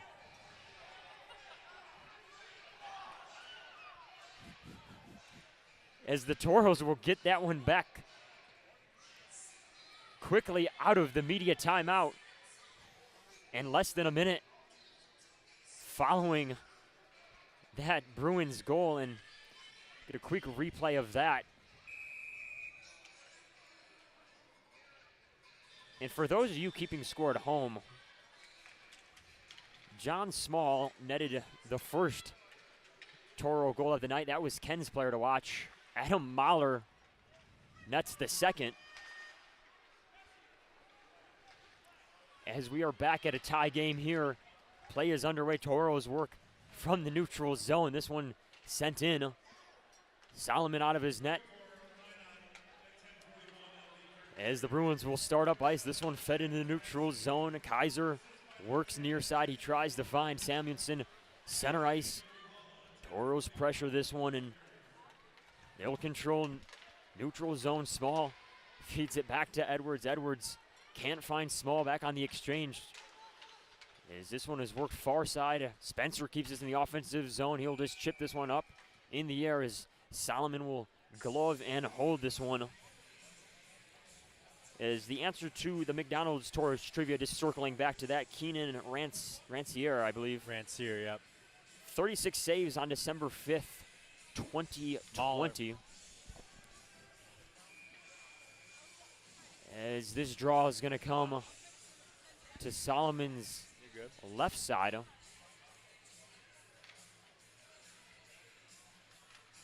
Owens on the draw for the Toros. As this one is dug free by the Bruins, work near side. Bruins will work this back into the neutral zone. Beckwith picks up, he'll fire one wide. That one pad save and covered and held by Mazinko. Some more action following the whistle here, 18:18 to go. Referees in to separate that one.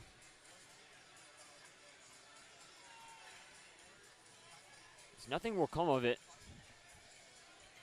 Mahler's really talking now. As things really start to pick up here, third period. Austin, of course, trying to salvage that series split. Draw comes to Mazinko's right side. Owens and Beckwith. Owens will win the draw. This one squirts out to the far side corner, worked up ice as Mahler will hit the ice. Call coming. And we're going to get a delayed call on that one. So Tabulis working in the offensive zone and eventually touched up as some more action after the whistle. But nevertheless, the Toros will go to the power play.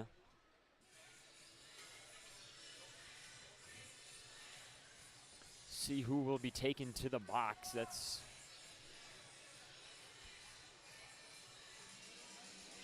going to be Xander Lipset.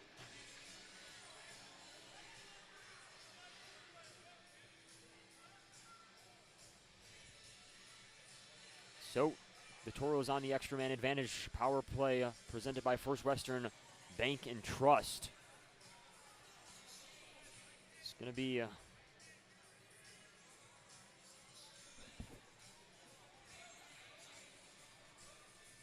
we just wait for confirmation here on the call. So big opportunity here for the Toros. They just got the equalizer goal here and perhaps an opportunity for more. It's going to be a 4-minute call here on Xander Lipset for roughing. So an opportunity here for the Toros to really put the pressure on the Bruins. 8:05 left in regulation, 4 minutes on the power play. So here we go, offensive zone draw, won by the Toros. Hagstrom will send it to Mahler. Mahler back to Hagstrom. Hagstrom will work this near side as Toros set up the power play. One-timer that fired on net, tipped wide. This puck will find its way back to Mahler on the far side boards. Tabulis will work this one up and out of play, and the Bruins will have a player now down on the ice. So that's going to be No call. Samuelson, no call though. So the Toros will have an offensive zone draw coming, 3:38 remaining on the power play.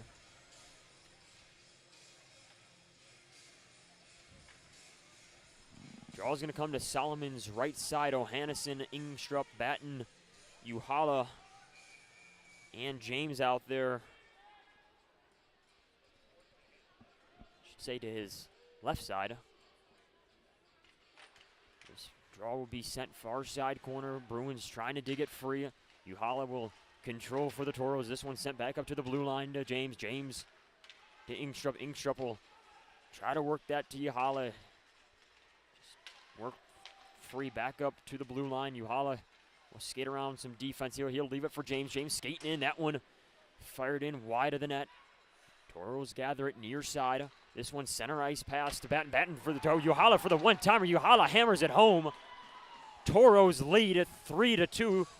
Jesse Uhala with his third goal on the weekend as the Toros cash in on the power play. 2 unanswered goals here for the men from the Magic City as they now take a 3-2 lead over the Bruins. As the penalty proves to be costly for the Bruins. There's still 2 more minutes. As there'll be 2 more minutes remain on that penalty. The first half of it freed up. As we are back underway here, Toros still working with the extra man advantage. And with a lead now, 7:05 remain. Marvin Cordes works deep in the Toro defensive zone. Austin will dig at this against the boards. This one sent near side to Tabulis. Tabulis work it to Hagstrom. Hagstrom sends this in the neutral zone. Bruins will hack it into the near side corner.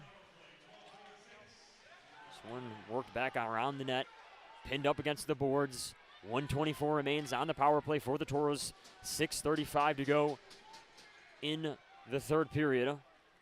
This one sent into the neutral zone to Mahler. Mahler touch pass to Marvin Cordes. Marvin Cordes gets swarmed by a slew of Bruin defenders, and an offsides is called with 6:25 remaining. 1:11 to go on the power play. Offsides presented by Affinity First Federal Credit Union. Toros also now in control of the shots on goal. 29-25 overall. As this one sent into the offensive zone, Bruins will clear this back out. 1 minute remains on the power play. Mazinko out of his net. He'll leave it for Ingstrup. Ingstrup skates back behind the net as this one is rattled into the far side corner. Ohannesson loses his stick. Batten picks this one up. Neutral zone is, we're going to get a delayed call here as this one is touched up and the Bruins are going to send another one to the box. As that's going to be Tyler Shaver. So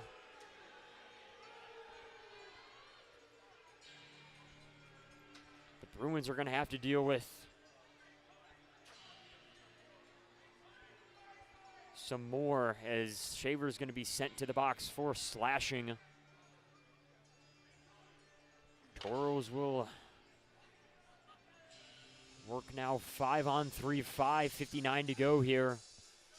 Toros are going to have an extra man advantage. Let's see, to do some quick math here, that's asking a lot out of me actually, but I believe somewhere around the under 3 minute mark or so. Well, just over 3 minutes, so the Bruins will have their work cut out from them. This game is turned on its head a little bit. Bruins had the 2-1 lead. Toros answer via Adam Mahler, and Jesse Uhala hammers home his third goal of the weekend to give the Toros the 3-2 lead off a power play. Toros control the offensive zone draw. Ohannesson will give it to Mahler. Mahler works far side to Uhala. Uhala will skate back around towards the blue line. He'll leave it for Mahler. Mahler will center a pass in. That one tipped up and out of play for a whistle. 30 seconds remain on the 5-on-3.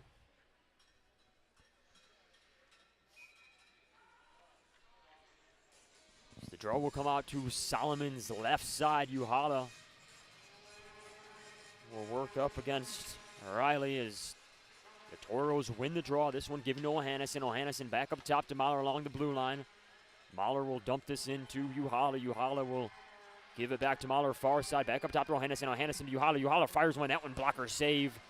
Rebound off the boards behind the net as this one will be pinned up and finally freed into the far side corner. Batten trying to work this one free. They'll dig at the boards as Uhala will give this back up to Mahler. Austin's going to have one more sent back out. One-timer there by Uhala. We're working 5-on-4 here for 110.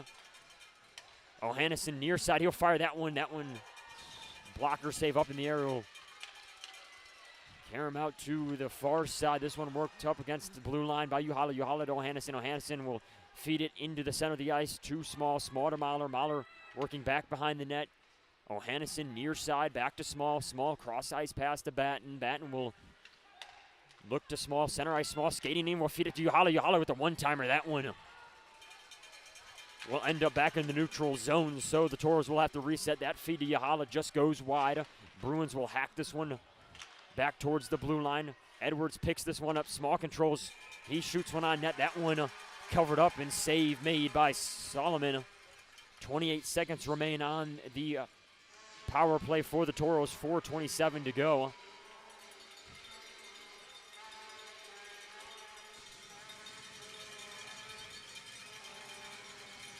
As Tabulis is in on the draw to Solomon's right side. Draw controlled by the Toros, sent up to Hagstrom. Hagstrom works from the blue line to James. James will hack one that's tipped up in the air and rolling down. Batted free by Hagstrom to save it in the offensive zone. This one goes off the skate of Samuelson and eventually is cleared the distance by the Bruins as the final seconds of the extra man advantage will expire for the Toros. We're going to work even strength here with 3:59 to go in the third period. The Bruins now the ones looking for a goal late. As this one worked near side by Melgren as he'll be met with force as this puck is batted up and out of play with 3:48 to go in regulation. So Ohanneson's goal was assisted by Uhala. Uhala with his 4th assist, and then Uhala comes back with his 5th goal of the year with Batten and Ohanneson on the helpers. As the Toros turn the tide within a 2-minute window. As the neutral zone draw is tied up and eventually worked free to Gibbs. Gibbs skates far side up against the boards. He gets held up against the boards, and eventually the Toros will just chip this one high up in the air with 3:28 to go. Toros protecting a 1-goal lead. Turnover in the neutral zone eventually is gathered back by the Bruins as they'll shovel this one near side corner. Ohanneson up against the boards.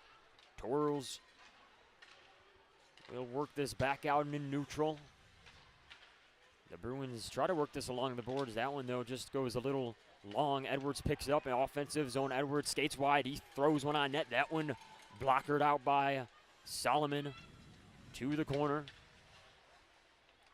This one's hacked at and eventually sent up against the boards. Far side is Austin tries to get something going, forced to send this one behind the net of Mizinko. They'll get some fresh legs out on defense. Melgren and Paddington back out there. Nice pick off here by Small. Small skates in, feeds it to Spencer. Spencer can't quite get to it as that one will be thrown off the near side boards. Samuelson now with a break of his own. Paddington trying to get a stick on the puck. Back to Samuelson. Samuelson feeds it to Ward. Ward can't control that one as it's worked back out into the neutral zone. Delayed call coming as Spencer hits the ice as some extra action by Kaiser here following the whistle as he'll get at Spencer, and tension is really boiling over.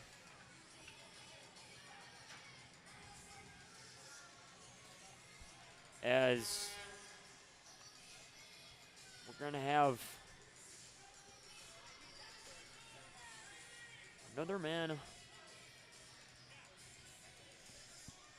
sent to the box here for the Bruins. We're going to get a call here on Cole Ward for interference.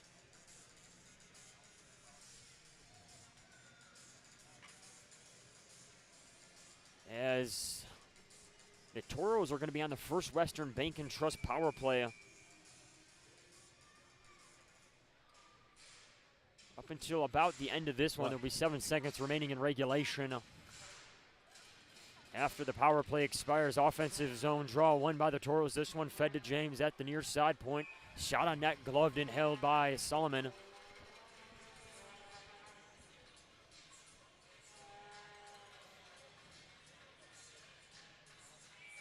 As the draw will come back out to Solomon's right side, Uhada. Out there against Riley, this one tied up and eventually fed around the far side for Mahler as he'll control and give it to James. James cross-eyes pass to Uhada. Uhada works it back up to Mahler. Mahler will work up against Lund. Against the boards is both teams will hack at this one with 1:34 to go on the power play. This puck eventually freed up, sent in neutral zone. As a delayed call is this power play is going to be short-lived for the Tauros. Adam Mahler is going to go to the box. As we go 4-on-4 here with 1:36 to go. It's going to be 4-on-4 the rest of the way.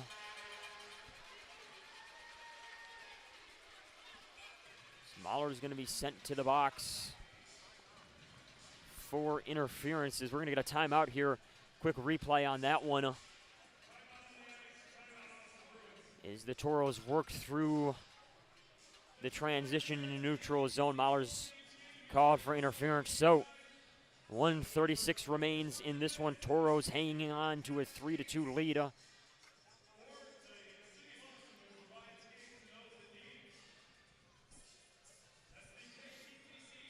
As the penalties really pick up here in the third period. I believe that's going to be the 10th penalty minute served in the period.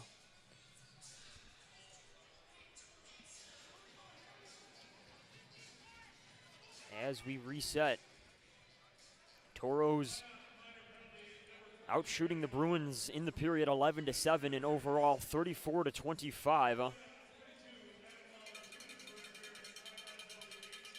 Box score credited that goal to Jack O'Hannison, but it was Mahler to tie the game at 2, and then Uhada with the go-ahead goal for the Tauros. So we're going to break from the timeout here. Tauros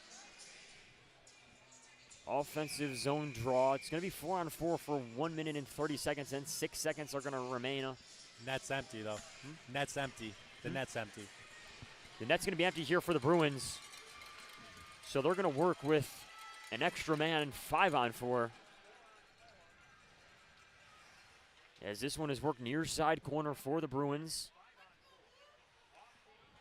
Paddington will feed this up to Malkason. Malkason skating around into the near side corner. This one fed around the net, chopped at by the Tauros.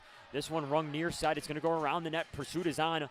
Empty net. Beckwith will skate in on that one as it's called for an icing. Icings are brought to you by Monarch's Finest Collision Center. 1:11 to go here, third period. Empty net for the Bruins, 105.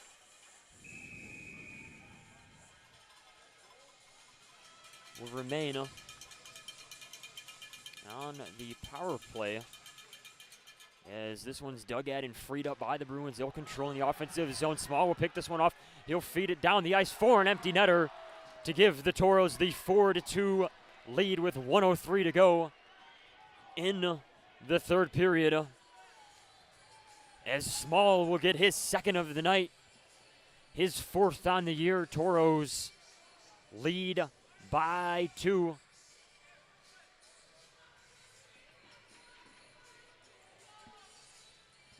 As we are get another look at it here. Nice turnover here in the defensive zone. And Small finds the back of the empty net. The Tauros are a minute 3 away from a weekend sweep over the Bruins. As we are... Now I'll remind folks once again, Ken Oda does know hockey. He did say during the pregame show, a 3-2 game with an empty netter to get over the 3.5 total goal mark, as this one's thrown on through traffic. That one tipped wide. As we will get a whistle here with 44.6 seconds to go.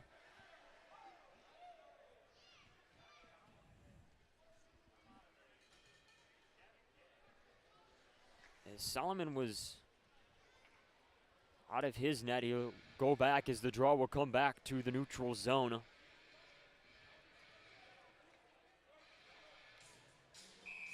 So Small will be in on the draw, center ice against Beckwith. 44.6 remain in regulation here.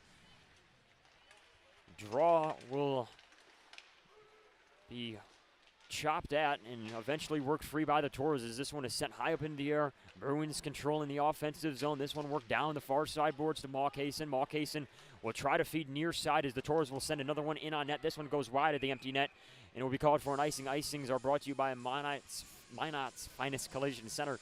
24.7 to go here in the third period. Tauros up 4-2 on the Bruins after facing a deficit about halfway through the third period. 3 unanswered goals here are putting them in position to get the weekend series sweep. Defensive zone draw won by the Tauros. This one sent off the boards by Gibbs as this one's hacked at into the Bruins defensive zone. It goes wide of the empty net, so the Bruins will start back up ice. Beckwith will work this across the blue line. He feeds this into the center of the ice. This one pinballs around and eventually will work its way into the far side corner as the horn sounds. Tauros win. Tauros sweep. Tauros get the win here, 4-2 over the Bruins, as both teams will continue to talk to each other following the final horn here, as the Tauros are going to pick up 4 points in their Central Division opening weekend in a really, really good comeback performance by the boys, as they'll head back to Minot 3-2.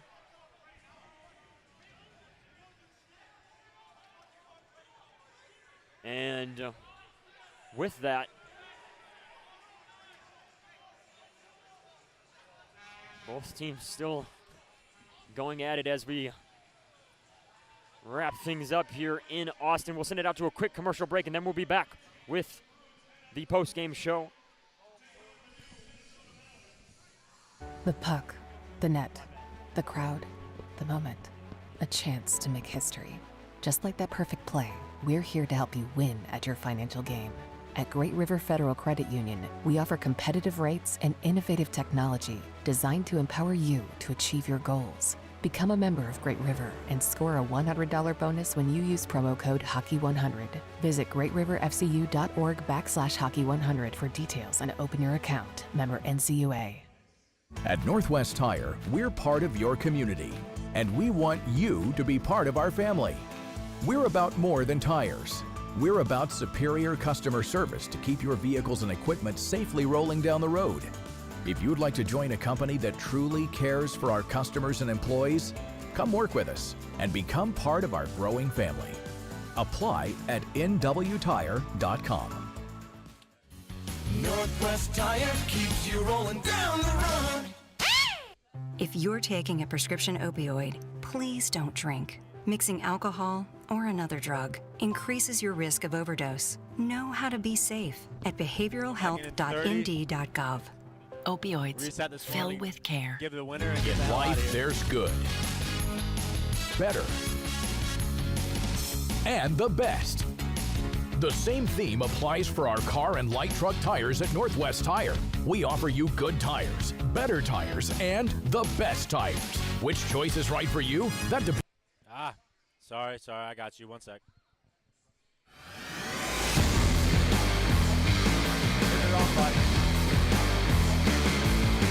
Hi, Tauros fans. I'm John Small. You're watching Minute Tauros Hockey on NAHLTV.com.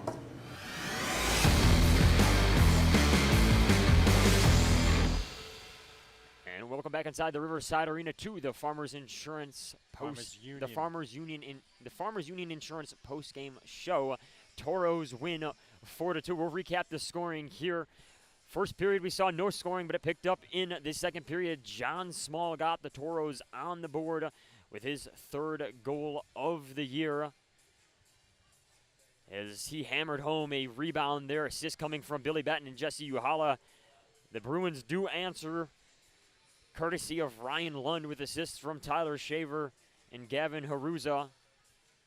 And then in the third period, off a defensive zone turnover, the Bruins got the lead. Samuelson netted his second of the year, though. But this is where things changed, as the Tauros worked deep in the Bruins zone, and Adam Mahler hammered home the equalizing goal, as the Tauros then cashed in on Jesse Uhala's fifth goal on the year, third of the weekend. Assists on that one from Billy Batten and Jack O'Hannison. Batten's fifth assist of the year, O'Hannison's sixth assist, and then to put a bow on it, it was John Small with his fourth of the year and his second of the night. As I am reminded never to doubt Ken Oda, his player to watch, netted 2 goals on the night, so not a bad night for Ken Oda. We'll get to our Forebears over-under winner. Xander Moe wins the Forebears over-under tonight. So that's going to do it here from Riverside Arena. We got to bust the pack in a road to hit. We'll catch you next Friday at home on the Pepsi Rink at Mesa Arena, October 11th against the St. Cloud Norsemen.